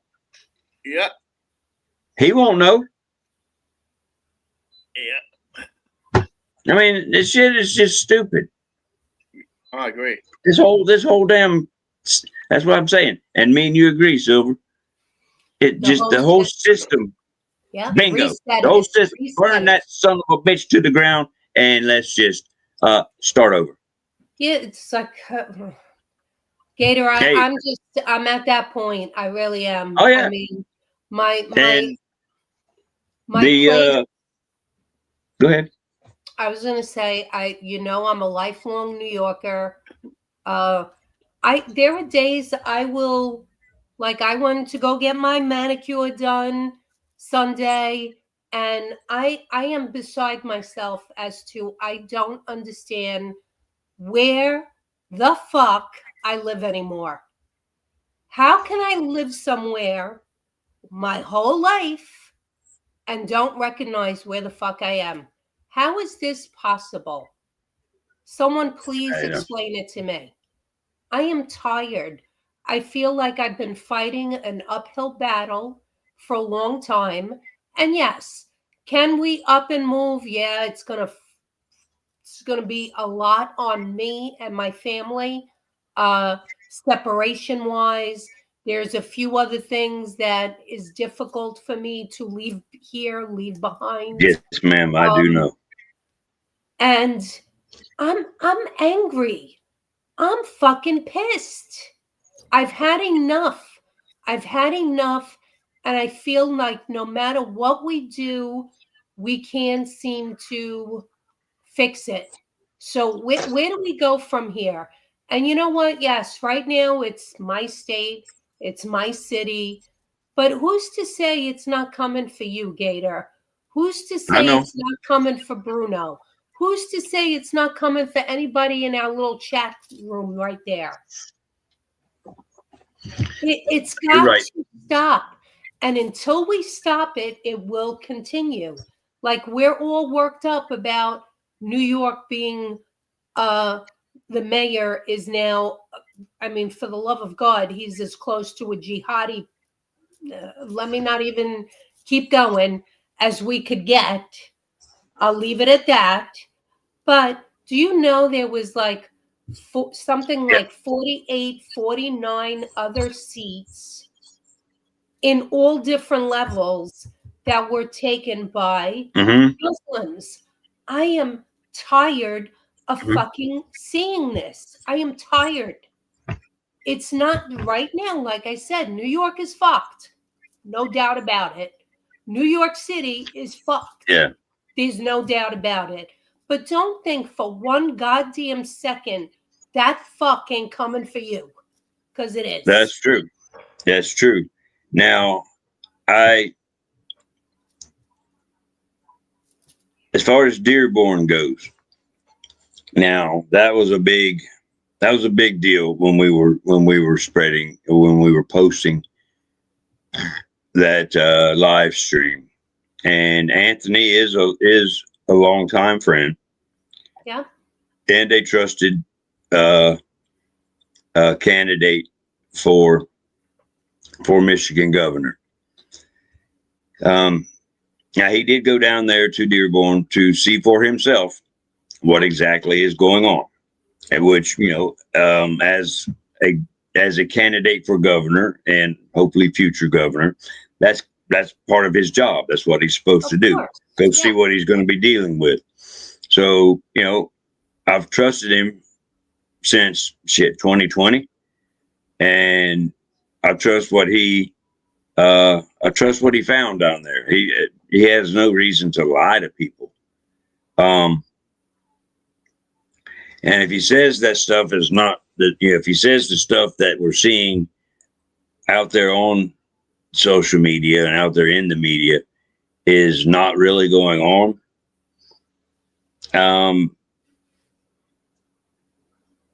I have a tendency to believe what he's saying. If he's gonna ride that, if that's a hill he's gonna still stand on after all the heat that he's taking right now, I I'm gonna, understand what you're saying because I do find him to be a stand-up guy. yeah. The only thing I'm going to say in regards to that is because it was very well publicized. Do you know what I'm saying? Yes, because it was very well publicized. Right. It could have been very easily tucked away behind Closed doors. it could be tucked away in the closet. You know, the bullshit kicked under the bed, and you know, I agree with you, and again, kept out of his sight. I am sure. I'm a firm believer in there's good and bad in all kinds, and I really don't. And that includes my own people. Okay, Italians. There are plenty of good and bad in every race, nationality, you name it. It's you got the good, you got the bad. That's just the way it is. Yes, right. Yeah, I agree. I agree with you 100% on that one. Now, but when you have people coming in and wanting to win elections for the sole purpose of, you know, when you have elected officials that stand there and talk about how they're doing what they're doing for the Somalian people, for Somalia. I have a fucking problem with that, Gator. Exactly. Yes, I have a problem with that. Okay? I do as well. I am first generation American. I was blessed, and I say that wholeheartedly, Gator. Blessed, yes, ma'am, and I agree. I've been born here, blessed. But yes. Don't think for 1 second that I would ever turn around and say, if we were at war with, I know it's not going to happen, but if we were at war with Italy, you think I'm going to stand with Italy or I'm going to stand for America? I'm standing for America. Right. That's the difference. Yes, ma'am. I fully understand. I fully agree. Yeah, as far as them Somalis go, yeah, don't trust them. And actually, the Muslims in Dearborn, I understand to a point where Anthony is kind of coming from, because he keeps turning to the First Amendment and saying that the Constitution says that, you know, as a governor, it is his responsibility to protect all people. Of course. You know, and if they have sworn an allegiance to America, then they fall under that all people. If they are not, then they got to go. I get that. But there's some other people that were out there that did some interviewing, you know, and one of them is a young kid that actually won the Independent Journalist of the Year, I think last year. I can't remember his name right off the top, but he was interviewing one of them and asked him if, you know, if we went to war with Iraq, where he would stand, and that guy without hesitation said he would stand with Iraq. I'm like, no, it's just like what you said just then. What you just said, that shit ain't flying. That shit ain't flying. And the guy asked him, he says, even if you're an American citizen, he says, yes, I'm gonna stand with Iraq. Nope. Peace out, Billy. You got to go. I don't give a fuck if you are a card toting American citizen, you just lost your fucking citizenship right there. You got to go. Exactly. And I hope Anthony finds these people that are like that, stops what he's talking about, and comes down to earth and realizes, oops, I might have made a little bit of an error in what I was saying, and I might need to go ahead and throttle back a little bit because I'm getting a little over my skis here with these statements, and realize, maybe I should back off just a touch. That's what I'm getting at. There's nothing wrong with his point of view on it, but the more you talk about it, the more you lean into it, the more of a Muslim supporter you are projecting to be. You know what I'm saying? I know he's trying to support the Constitution, but the further he goes with it, the more of a Muslim supporter he's projecting, I think. It doesn't, you pick any culture you want. I don't care. You want Italian, Irish, whatever it is. Right. If you are, or even if you came here as a legal immigrant and you became a citizen, your loyalty now should be to this country, not the country you left because of whatever freaking reasons, because they all leave for a reason. Right. They don't want to come here because their country is all that great, I would assume. Right. So if you did all that and you legally immigrated here to this country and became an American citizen, you should now be loyal to this country. Your children that were born in this country should be loyal to this country. I agree. Yes, ma'am. My mother will always say to me, "Oh, but you're an Italian American." And I tell her all the time, "No, Ma, I'm American. I was born here. I was raised here. I know no other life but this life. I'm American. I'm an American." And that's the way I feel.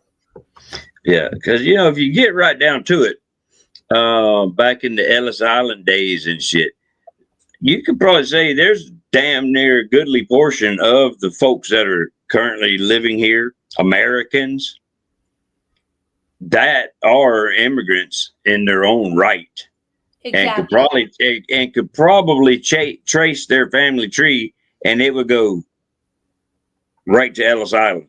And they could probably find their kinfolk in them books of Ellis Island, because them fucking 3 boats that landed at Plymouth Rock didn't hold that many motherfuckers.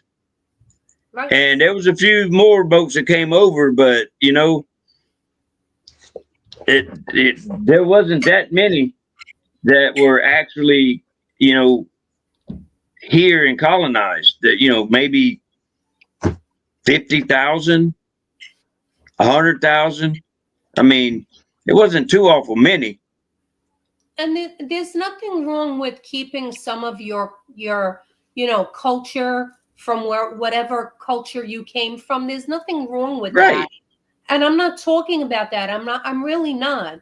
We all have our own little whatevers that we do culturally, wherever you came from. That should have nothing to do with your loyalty to the country, whether you immigrated here and became a citizen here and you were born here. Your loyalty should be here, not anywhere else. And that's right. I truly feel that way. That's right. There should be no hyphens in anything. You shouldn't be. There should be no Italian American, German American, African American, American. There should be no hyphens. You're an American, motherfucker. Exactly. Be happy to be here. Exactly. If you got a hyphen in your fucking name, then you need to go ahead and take whatever you hyphenated American. Then you go ahead and go back to that fucking place that you hyphenated in and pack your shit and go back there. Right. And If you know you what? I often say it. You know what? I am an American of Italian descent. There's That's what I nothing am. wrong with that. Right. Exactly. That's what I am. We I'm have pretty sure there's a whole shitload of German in my family. I'm almost positive of it because I got told about that by my on my daddy's side. That, as a matter of fact, I think their names are in the damn books on Ellis Island. I'm pretty sure. You can easily look that up, Gator. As a matter of fact, I think that's where I saw it. Actually, I think it was my grandma, and I think my daddy was here already. Now I don't know where in the hell he came from to get here, but it doesn't matter. That's why I'm fucking crazy, because I'm just a mix. Who was somebody said a mixed bag of nuts? I think it was Meg. Yeah, she agreed with you. We're all a mixed bag. We're all mixed nuts. Yes, ma'am. That's right. She is right. So, I'm just saying the loyalty part. I don't, you know, I know the video you're talking about. They were young kids, and they were like, what? I would say maybe in their 20s. The kid that was asked, right? Mm-hmm. Was he about that age? Would you guess? Why would a kid that was born and raised here answer that question that way? There's something wrong right there.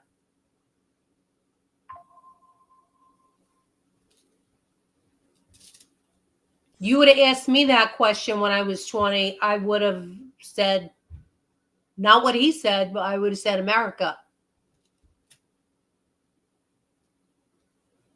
So there's something wrong somewhere. At least that's my opinion.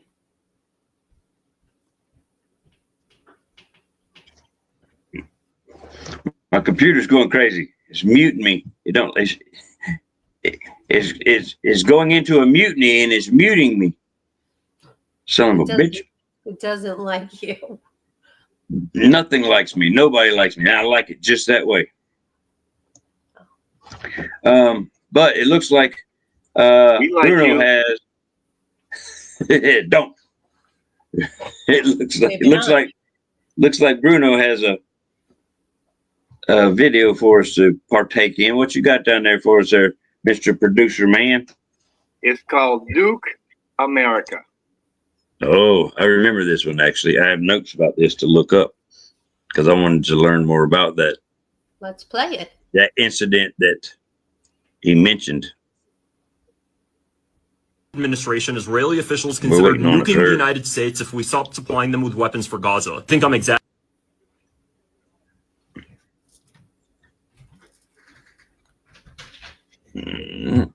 Oops. Get back to 0 and go. Officials considered nuking the United States if we stopped supplying them with weapons for Gaza. Think I'm exaggerating? No. Take a listen to this interview from last month. I was told by certain people in the government, look, we didn't have choice because we were being threatened with a complete cutoff of arms. So I listened to this, and the individual telling me this said, you don't believe this? Or what? I said, oh, I believe that the Biden administration, as I called it, did threaten us. But I said, you're mistaken if you think there's never a choice. There was a choice. He said, well, what? Is it to have our weapons cut off?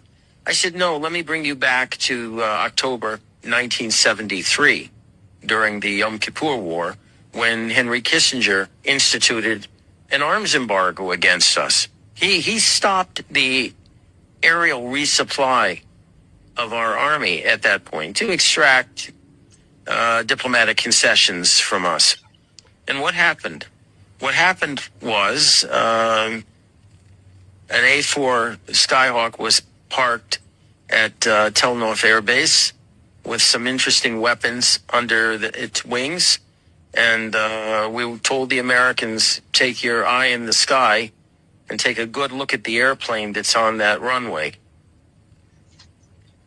And the next day, the airlift started.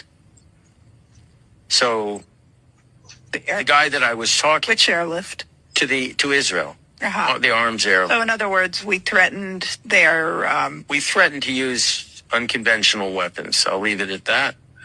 And so he said, "Is this what you want us to threaten now?" I said, "Absolutely. Except this time, I want us to go forward with it if necessary. If they think we're bluffing, we go forward with it. Look." Wait, some people might look at this and hear you saying these things and say, he's a dangerous dude. You know, he could, blow up the entire Middle East. That was Jonathan Pollard. He's an Israeli spy that spent 30 years in U.S. prison for sending U.S. intelligence to Israel. It's been discovered today that Mike Huckabee, the U.S. ambassador to Israel, met with him in July. Apparently, Mike Huckabee had it off his official schedule, and U.S. officials didn't know. Apparently, the CIA station chief in Israel had no idea Mike Huckabee was having this meeting as well. Apparently, the CIA station chief in Israel was alarmed and had no idea about this meeting as well. So that's what's really going on behind the scenes if you're wondering the truth of the relationship between the United States and Israel.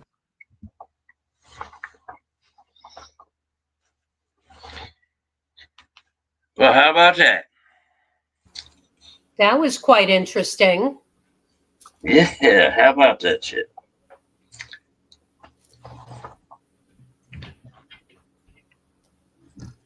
So, sounds like we're being held hostage, doesn't it? You're going to pay us or we're going to just blow your asses up. That's the first time I ever seen or heard of that. That is a little interesting. Yeah, and we've all, I don't know if all of us have ever heard of that gentleman, but Jonathan Pollard was held in our prisons for 30 years for acquiring our nuclear plans and our nuclear documents and giving them to Israel. And when he did so, Israel in turn sold them to Russia. Huh. And that's why he did 30 years in our prisons, which also is quite documented and quite look upable. So yes, you can also look that up for all of you that do not believe in the Israeli influence on the American way of life. You can look that up too. So again, like I say, we're not going to just haphazardly and arbitrarily just throw shit up there if it's not true. So yeah, you can look that up and go find the documents and read them for yourself. So in case you wanted to go look that up about what he's talking about or what he's referencing, that was the Yom Kippur War that was in October of 1973 when Henry Kissinger set up an arms embargo, basically told Israel, fuck you, we're not sending you any more weapons. So they flew over an A-4 Skyhawk, landed on the Air Force Base runway there because, they're our best ally. So it was nothing for them to, land one of their planes on our Air Force Base. They're our best ally. And then they got a call and said, hey, you need to lift that embargo. They were like, why would we do that? We're not selling you any more arms to do whatever war you're in, the Yom Kippur War. That's your business. And that's when the threat came down. Said, hey, see that different looking armament? Use your little satellites up there. Take a look. See what's under there. Yeah, we're going to use that on you. Unless you start sending us our weapons back.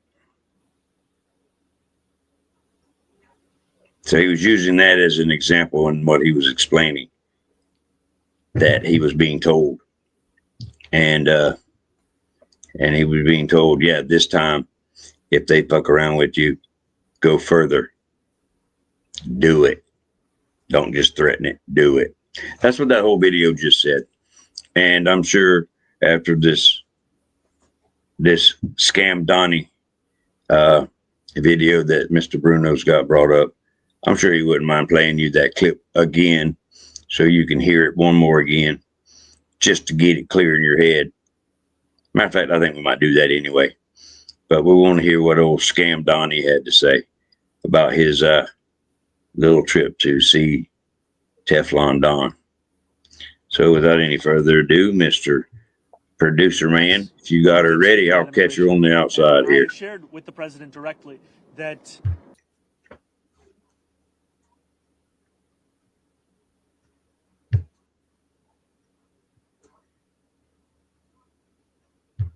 yes, we did speak about immigration, and I shared with the president directly that New Yorkers, we want to follow the laws of our city. And the laws of our city say that in our sanctuary city policies that city government can be in touch with the federal government on around 170 serious crimes. The concern comes from beyond those crimes. The many New Yorkers who at this moment are being arrested, they're being detained, they're being deported for the crime of showing up to a regular court appearance at 26 Federal Plaza, for the crime of simply being present in New York City, and how my focus as the next mayor of the city is going to be to protect immigrants who call this city their home and to deliver public safety to each and every New Yorker who lives across these 5 boroughs. Yeah, the president was asked about those types of arrests, people getting arrested inside courtrooms. He said that ICE has not gone far enough.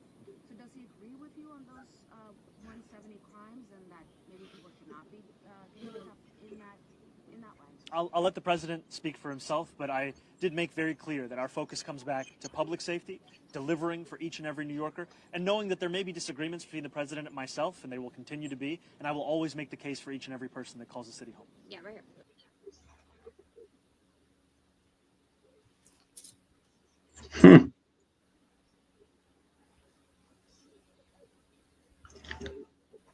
Well, how about that? Well, how about you there, Mr. Big Balls Dommy? You actually did roll up into old Teflon Don's house and told him that? Yeah, okay. I'm sure you did. Wonder how that really went. I can picture it now, Silverbell. Him rolling up in there. Hey, brother, we're a sanctuary city. You gonna respect that. That just gives me a giggle thinking about that. First of all, everything you're saying is such a load of shit. Okay, it really is. It's a load of shit. If they are here, I don't care if they're here. I don't care if they're being law-abiding citizens or not. The simple fact that you came here illegally, we're forgetting what the word means. Illegal, against the law. Is it not, or am I retarded? No, ma'am, you're far from retarded. There's something, that's it. You're here illegally. You get caught. You're getting deported. Bye-bye. Bye. You should have self-deported. They gave them ample time to self-deport. They were willing to give them $1,000 in cash and a flight to wherever the hell they wanted to go. Well, they should have taken them up on it. So now if you get caught and you're here illegally, too bad, so sad, here's a freaking tissue. That's right. Matter of fact, they'll give them a whole box. Why don't we go ahead and continue to be nice and just give them a whole box of tissues? No problem. I will give them a whole freaking box. No problem. But, you know, we'd hate to break up the niceness now. In the meantime, they're eating up every resource because no matter what they say that, oh, well, illegals are not getting, bullshit. Bullshit. Bullshit. Just what it says. That's bullshit. It's bullshit. It is. They're getting, yes, ma'am. They're getting welfare. They're getting whatever it is. What is it called? SNAP, food stamps, whatever the hell it is. Yes, ma'am. They're Snap. getting that. They're still being housed in hotels, 3-star, 4-star hotels. They're getting dry cleaning service.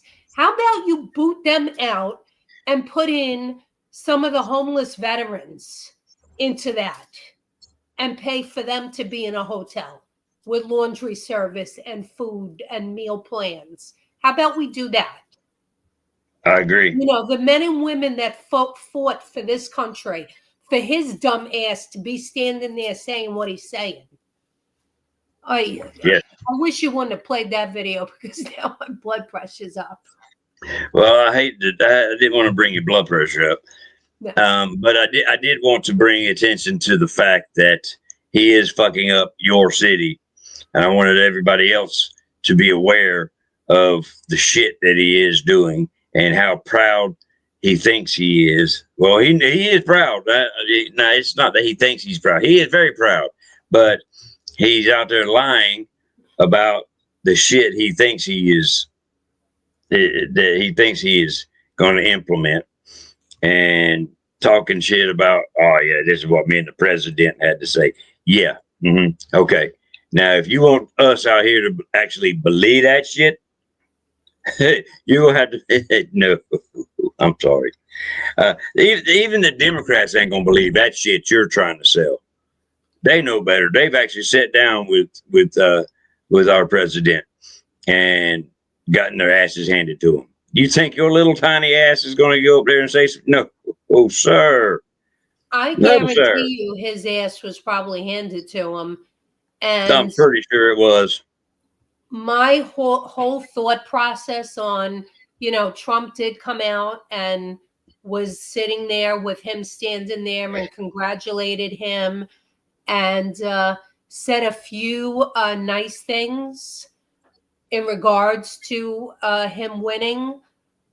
But knowing my thought process with Trump, knowing Trump, is probably thinking to himself, let them eat their own, so to speak, because here, especially in New York, certain parts of New York, like Manhattan, anything to do with Trump and how much they hate him, just the simple fact that he was civil and they were civil with each other probably irritated the shit out of a lot of people in Manhattan.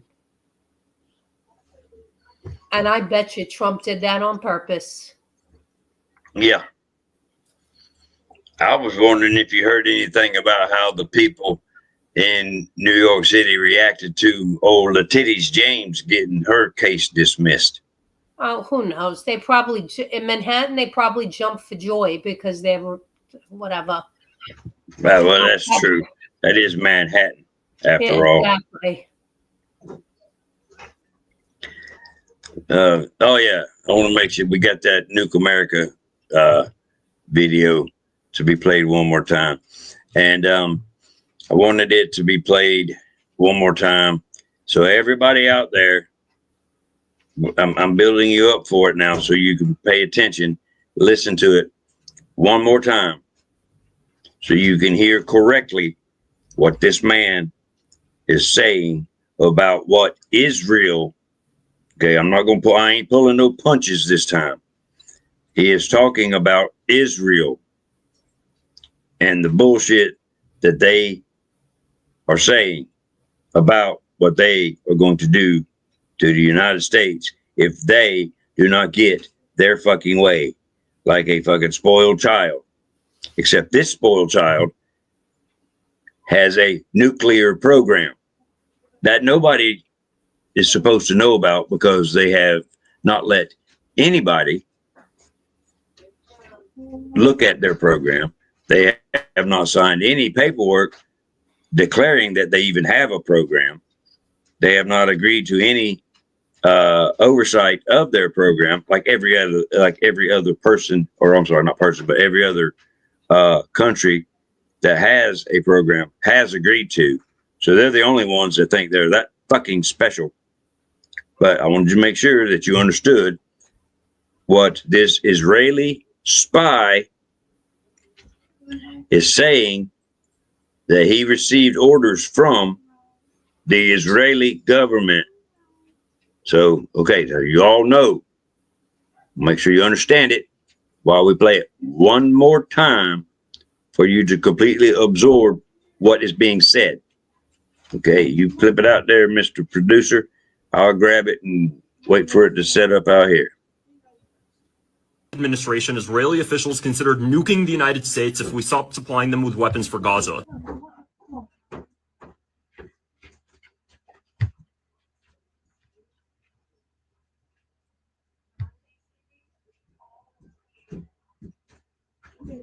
Administration, Israeli officials considered nuking the United States if we stopped supplying them with weapons for Gaza. Think I'm exaggerating? No. Take a listen to this interview from last month. I was told by certain people in the government, look, we didn't have choice because we were being threatened with a complete cutoff of arms. So I listened to this, and the individual telling me this said, you don't believe this? Or what? I said, oh, I believe that the Biden administration, as I called it, did threaten us. But I said, you're mistaken if you think there's never a choice. There was a choice. He said, well, what? Is it to have our weapons cut off? I said, no, let me bring you back to October 1973 during the Yom Kippur War, when Henry Kissinger instituted an arms embargo against us. He stopped the aerial resupply of our army at that point to extract diplomatic concessions from us. And what happened? What happened was an A-4 Skyhawk was parked at Tel Nof Air Base with some interesting weapons under its wings. And we told the Americans, take your eye in the sky and take a good look at the airplane that's on that runway. And the next day, the airlift started. So the guy that I was talking Which airlift? to Israel, Uh-huh. the arms airlift. So in other words, we threatened their... We threatened to use unconventional weapons. I'll leave it at that. And so he said, is this what you want us to threaten now? I said, absolutely, except this time I want us to go forward with it if necessary. If they think we're bluffing, we go forward with it. Look, Wait, some people might look at this and hear you saying these things and say, he's a dangerous dude. You know, he could, blow up the entire Middle East. That was Jonathan Pollard. He's an Israeli spy that spent 30 years in U.S. prison for sending U.S. intelligence to Israel. It's been discovered today that Mike Huckabee, the U.S. ambassador to Israel, met with him in July. Apparently, Mike Huckabee had it off his official schedule, and U.S. officials didn't know. Apparently, the CIA station chief in Israel had no idea Mike Huckabee was having this meeting as well. Apparently, the CIA station chief in Israel was alarmed and had no idea about this meeting as well. So that's what's really going on behind the scenes if you're wondering the truth of the relationship between the United States and Israel.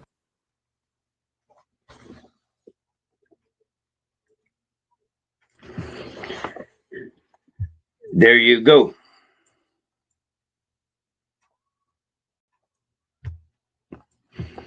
That is it again in a nutshell. Hope everybody was paying attention this time. And at the end there, and that's also in the news, that Mike Huckabee is meeting with this gentleman that just admitted to everyone in an interview just last month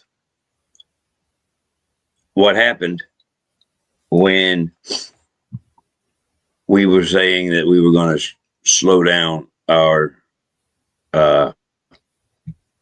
flow of arms to Israel. So there you go. That's what happened. And now Mike Huckabee is having a unscheduled, nobody knew meeting with that same man. Now, Huckabee is our ambassador to Israel. Now, if you actually, has anybody ever listened to Mike Huckabee talk or speak about his beliefs? And you do a little research, huh? A little Ma'am? bit. I've heard a little bit. Yes. if you've ever listened to him speak and of what he speaks of, and then just do just a little tip of the iceberg research on what he speaks about and how he speaks of it. He is a definition Christian Zionist. And if you even have an AI or anything, I personally don't believe in them, but I use them. But I also use them against each other to get to a solid right answer. And they would all say the same thing. Yes. You just take a little snippet of what he says and just type it in. Yep. And just ask it, is this based on Christian Zionism? And they'll all tell you the same damn thing. That's exactly what kind of people that's exactly the kind of people Trump has around him and has ensnared him and got him all fucked up. Now, I'm not going to say he's one of those kind of people, but if he don't get away from them, he could very, very easily be swayed into that kind of thinking. So we got to watch out for our president. Miss Ma'am. I was going to say, Natalie had a good question there. Is this gentleman still, I'm assuming he's still alive? Yes, that was it. That interview was just last month. So Okay. yes, he is very much alive, and he is very much an Israeli spy still. But they are our greatest ally, so we don't. Right, and we don't see him as any harm. Israel, correct? Ma'am. I assume he lives in Israel. Yes. Okay. Yes, he is very much alive. He is very much an Israeli spy, and that was very much interviewed in Israel when that was done. Yes. So he pretty much just pulled the curtain back and said, "Hey, we just let you know this is what really happened." Because he's a spy. That's what spies do. He gains leverage, and he said, "Hey, we got leverage over you motherfuckers. We just wanted you to know that. And ain't a damn thing you can do with it." So he's just throwing it in our faces, is what it was. Is basically what that was. It was a taunt. It was a fucking. It was basically a middle finger saying, "Yeah, fuck you. We got you by the fucking short and curlies, and there ain't a damn thing you can do about it." Just like they've done before. Nobody pays attention. Nobody listens. Because Gator is just a Jew-hating piece of shit, bigot, anti-Semitite. Semitite. That's not really a word. Anti-Semite. Yeah, that's what everybody thinks of me. Just ask anybody in our organization just about nowadays. They all think the same thing. I'm not. I don't think you are. Thank you, sir. I think you're just misunderstood, and people like to put things in between the lines to make it look good, bad to me. So maybe I just put together the facts, and we should question everything, right? And exactly. I don't mind being questioned, and I will point it out, and I will give you the resource and say, "Here, go look for yourself." I don't mind. Not a bit. And of course, they're going to always have their best interest at heart. But we should have our best interest at heart too. I mean, exactly. It all comes back to that America First thing.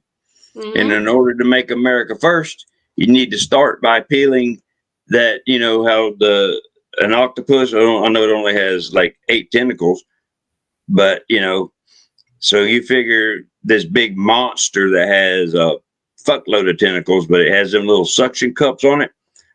Them little, you need to start by peeling them little suckers off of the heads of our representatives and, letting them slither back over to that foreign country that I guess shall remain unmentioned.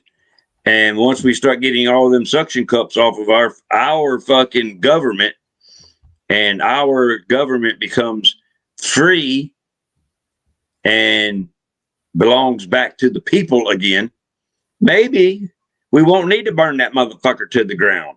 Maybe we'll get our government back and can start to right the ship and, and might have a chance to vote our way out of the bullshit that was partially created by the pressures of the outside world. I'll leave that for the imagination of whoever wants to insert whatever that pressures may have been. I know what my personal opinion of that would be. I will let the listeners choose what their personal opinions of that may be. So maybe if we get all them suction cups off of these fucking gold diggers' heads and their money gets cut off, just like when they cut off the USAID money, shit started to turn around. And, that well of free money dried up, and all of the Democrat bullshit kind of started slowing down. And you started seeing them just kind of fade away, and they stopped becoming this great big threat. Now they're just a little bitty pain in the ass. So, just a theory. But like that one guy I like to watch his videos, Ian, he does them very well. At the end, he says, but what do I know? I'm just a conspiracy theorist. A little hat tip to Mr. Ian there. Mm-hmm. Oh, there you go. This is kind of interesting right there. The one that he brought up to listen to now. This one may be kind of construed as a bit controversial, but it kind of goes in line a little bit with what we were talking about. So most of the suction cups are lobbies. Yeah. Well, that's true. AIPAC is a lobby. Yep. Now that you mention it. But let's go ahead and roll this one real quick, because mind-boggling for them to see it does kind of get these into Christian leaders and many ordinary Christians. What I was just talking about, although it is kind of about Muslims, but it does talk about that little Israeli prick that came over, but it's a mixture. It's a mixed bag, shall we say. It's mind-boggling for them to see that these Christian leaders and many ordinary Christians in Lebanon, Syria, and Palestine support Hezbollah. What are they missing in this context? They're missing Christianity. The only thing they're missing here is the actual Christianity. Because Christianity's home is Palestine, Syria, and Lebanon, and Galilee, and Qana, South Lebanon. This is the path of Christ. So we are the indigenous Christians of the world, and what the Zionists have been doing to the indigenous Christians of the Levant for all these decades is not different than what they've been doing to the Muslims. Their colonization and apartheid on the indigenous people doesn't have to do with religion.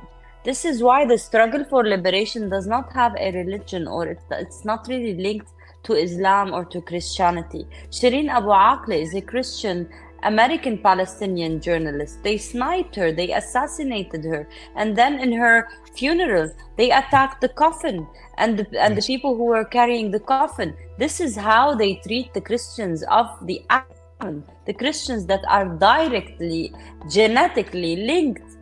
We are actual Semites, Kevork. The Christians of this land are the Semites of this land. So because they do not understand how Christians are, because they do not want to see the Christianity of the actual Holy Land. They prefer to see the Zionist Christianity that was birthed and made in their books by their scholars in the 17th and 18th century. They renewed the whole idea of Christianity and used it to colonize us. They're lying.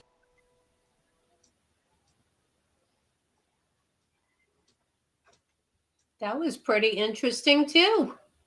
Yes, it was, because she made very valid points, She of sure which I've also tried to bring up. And I've even had people in this organization give me shit about that. But you can look in the Bible, and it's there. And the land of Palestine, it was not called Palestine. Palestine is actually mentioned, I think, once in the Bible. I'd have to actually go to my Bible hub, which is Bible Gateway. In case you want to know what I use, that's the one I use. It's a UVision Bible Gateway, BibleGateway.com. If you want to go to the website, and you can actually search. You just got to search a search bar, and they I think the word Palestine I think is mentioned like once, but as you're going through the ages, eventually, right before the makeup of the state of Israel in 1948, all through that whole time, the geographical location of that area was called, geographically, it was referred to as Palestine, not a state or anything like that. It was just called Palestine, that area geographically. And which was basically that whole area, Galilee, where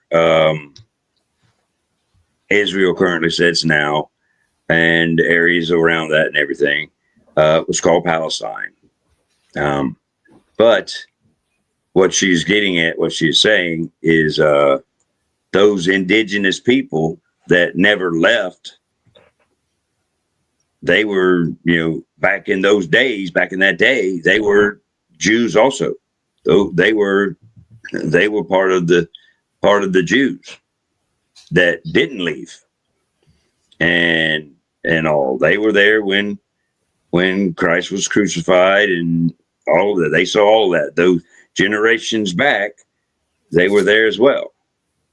Of course, they weren't called Palestinians because that was not a thing.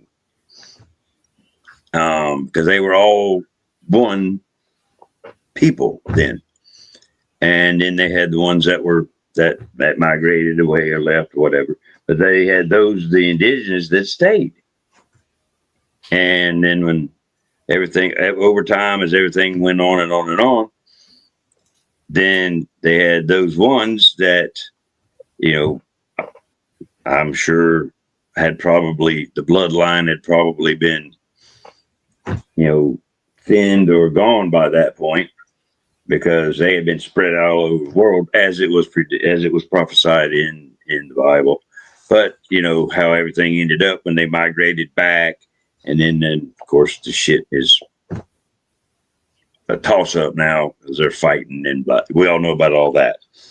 But it's been proven that the ones that are currently there have little to no DNA to the original chosen, as the ones that are currently there, the ones that were given the name Palestinians, do carry the DNA of the original chosen people.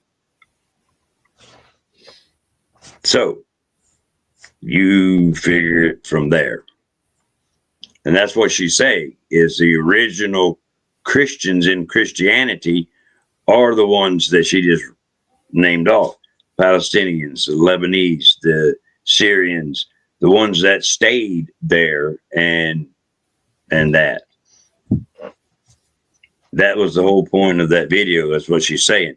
What they're missing is the Christianity of Christianity. They're missing the original, the OG, which is the people that believed in Christ and the founding of Christianity and the Holy Trinity and everything that basically Judaism does not believe. Because you can look it up in any book about, and then she referenced that it's the beliefs of their books that they made in the 17th, 18th centuries. That's what their beliefs are based on, because they always upgrading and updating their books, except for the Torah, which is the first 5 books. They never will touch a New Testament. That's forbidden. That's because they don't believe in Jesus Christ. He was just a normal man. And Ben Shapiro has been on many interviews stating that he was just a normal man.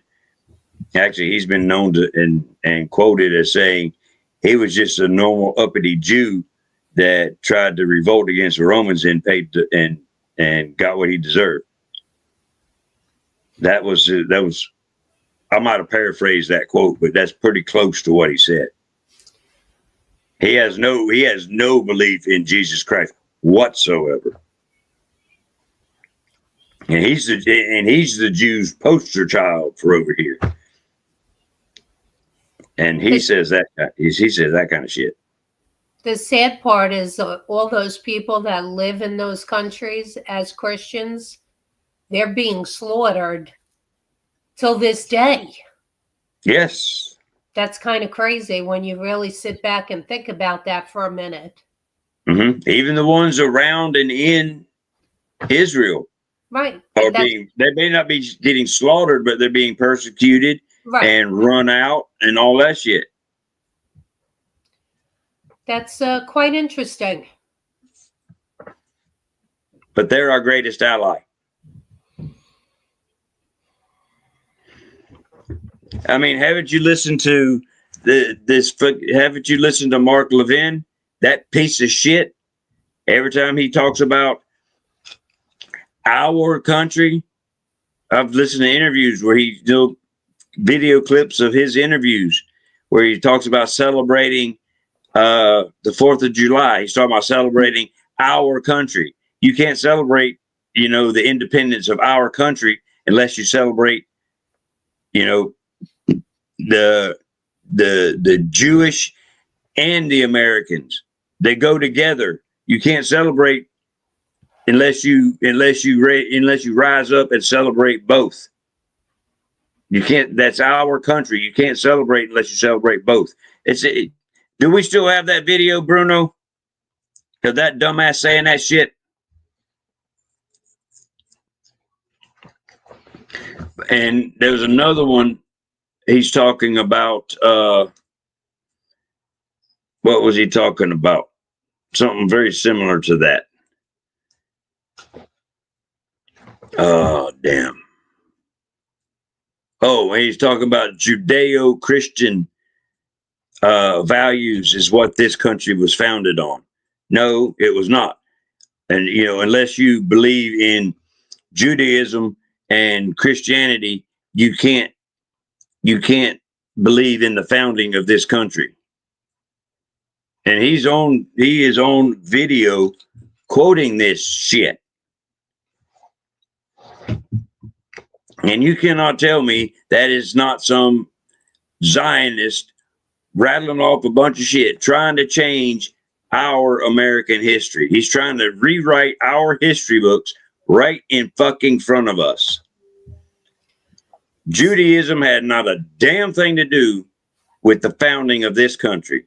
Not a single thing. No. And Judeo-Christian, that was a fucking phrase that didn't exist until like the 1860s or 1960s or some shit like that. And if you want to get right down to it, Judaism and Christianity are about as opposite as they can get, because Judaism does not even believe Christ was the Messiah, and Christianity is based solely on that fact. So they are like polar opposites. So you cannot have Judeo-Christian, and that does not even go together.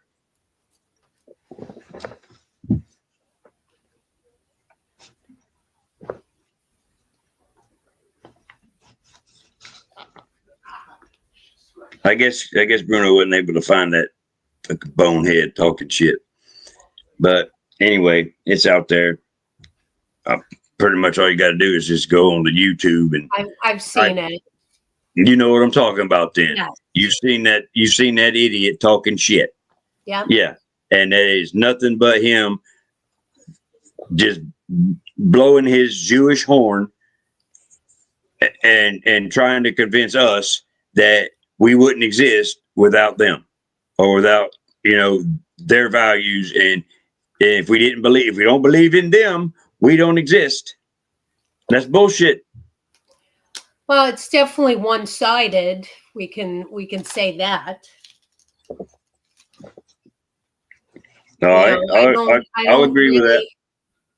I don't really have anything against anyone in particular, but we should be fair about stuff too. They wouldn't be where they are without us either. So if you want to start playing tit for tat, so to speak. Right. I mean, if it wasn't for us, they wouldn't have that 110th country to come to. True. And we're trying to get rid of them. So I don't know where the 111th country is going to be, but I'm sorry. I guess I'm the only one trying to get rid of them. Our government is not, by no means. But anyway, that's neither here nor there. That's my opinion. Not shared by anyone but me. But still, him out there, raging on the Star of David is still no. There was none of that happening. When we came over here and was fighting for our Christian values, which is very, very obvious in all of our founding documents. I don't believe you will find any mention of Judaism. I could be wrong, but I'm pretty sure you won't. I believe they were probably, I don't know, somewhere in country 100, 101, maybe by then. Just guessing. I'm ballparking here. I don't know. But they sure wasn't here. There may have been a few of them, but I don't think so in 17, whatever.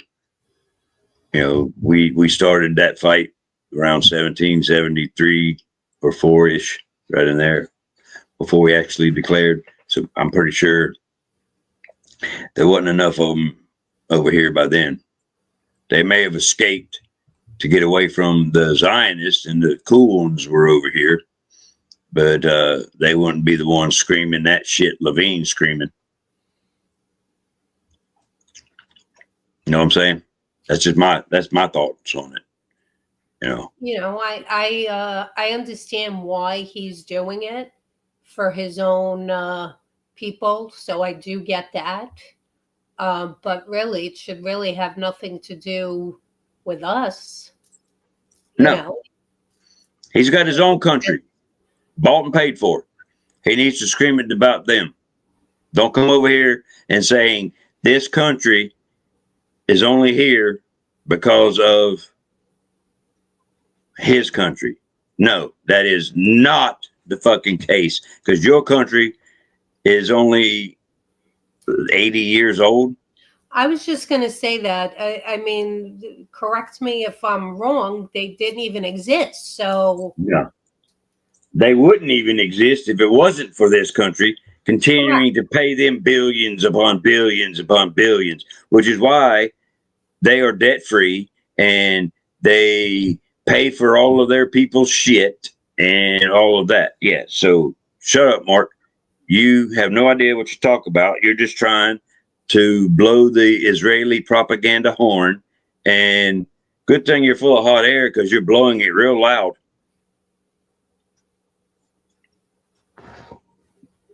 But I'm not sure what time you want to shut her down, honey. But Well, I'm looking at 12 minutes to 3 hours. Yeah, we're at the 3-hour mark. Close to. I believe that'd probably be a good time to shut her down. What about you? Sounds like a plan to me. All right. I don't even think we should probably even get another video up there because that'll just get me and you talking for about another 30 minutes because you just have this irritating habit of just running off and running. You just won't shut the fuck up. Gator, me and you are going to have a conversation soon. I think we'll have one right after we roll out of here, and I can't wait to hear it. My computer played the same trick that yours played on. You couldn't find your stuff. When I rebooted it today, a lot of my folders came up empty. And it's just from rebooting it. Damn. But yeah, we appreciate the folks that showed up with us this evening. And for those that showed up in our comments, again, we have our good crew that normally follows us around. And we appreciate them as well as we appreciate our faithful out there that watches us. We hope that there was a lot of interesting facts that you were able to gain from this. We tried to keep it pretty well facts based this evening. I know towards the end there we slid off into the universe and saw a lot of stars at the end there. I did say that we would have a little bit of a star sprinkling there. I kind of didn't want to sprinkle in that many stars, but you know, it did tend to get it all kind of rolled together there at the end, and it was all factual. And I pointed to you sources for you to find those facts. And thank you. I believe we'll just go ahead and roll on down to Mr. Bruno there for him to close out his portion, say his piece. And like always, we'll just roll around the horn there. We'll get to Miss Silver Bell, and I'll close her out for the rest of the evening. So, Mr. Producer Man, once again, awesome job, sir. I appreciate the work. Well, thank you for showing up today. We enjoyed having you. Be back. Stick around for more news of what may be coming up tomorrow. Keep a look in our rooms because we'll put some information in there of what's actually may happen. So be ready, and and don't hesitate to DM me. Nobody's really DMing me today. I feel lonely. For you guys to be able to come up here, okay? So don't be afraid of me.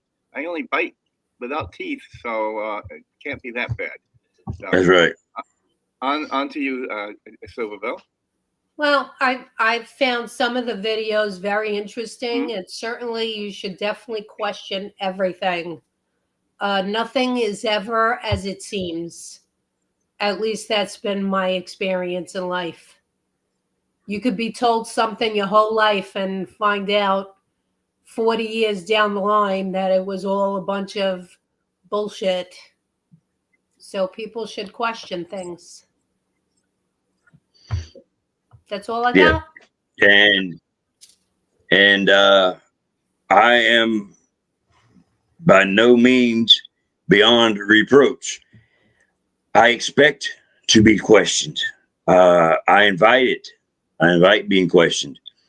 Please, if anything that I'm putting out, any videos that I'm posting, even though I may tell you that I have checked them, I have the receipts or whatever, don't hesitate. Fact check them, please. And If you find something that I'm putting out to be incorrect in your opinion, and you have a receipt to show that I'm wrong, by all means, on our next show, or even DM me straight up and tell me, hey, Gator, you're full of shit. Say it just like that. I ain't scared.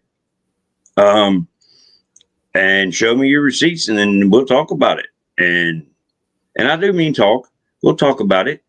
And we'll compare notes and everything, and maybe we can come to an understanding of where my facts and your facts went askew, and figure out what in the hell went wrong, and come to an understanding, and then let the folks know what happened.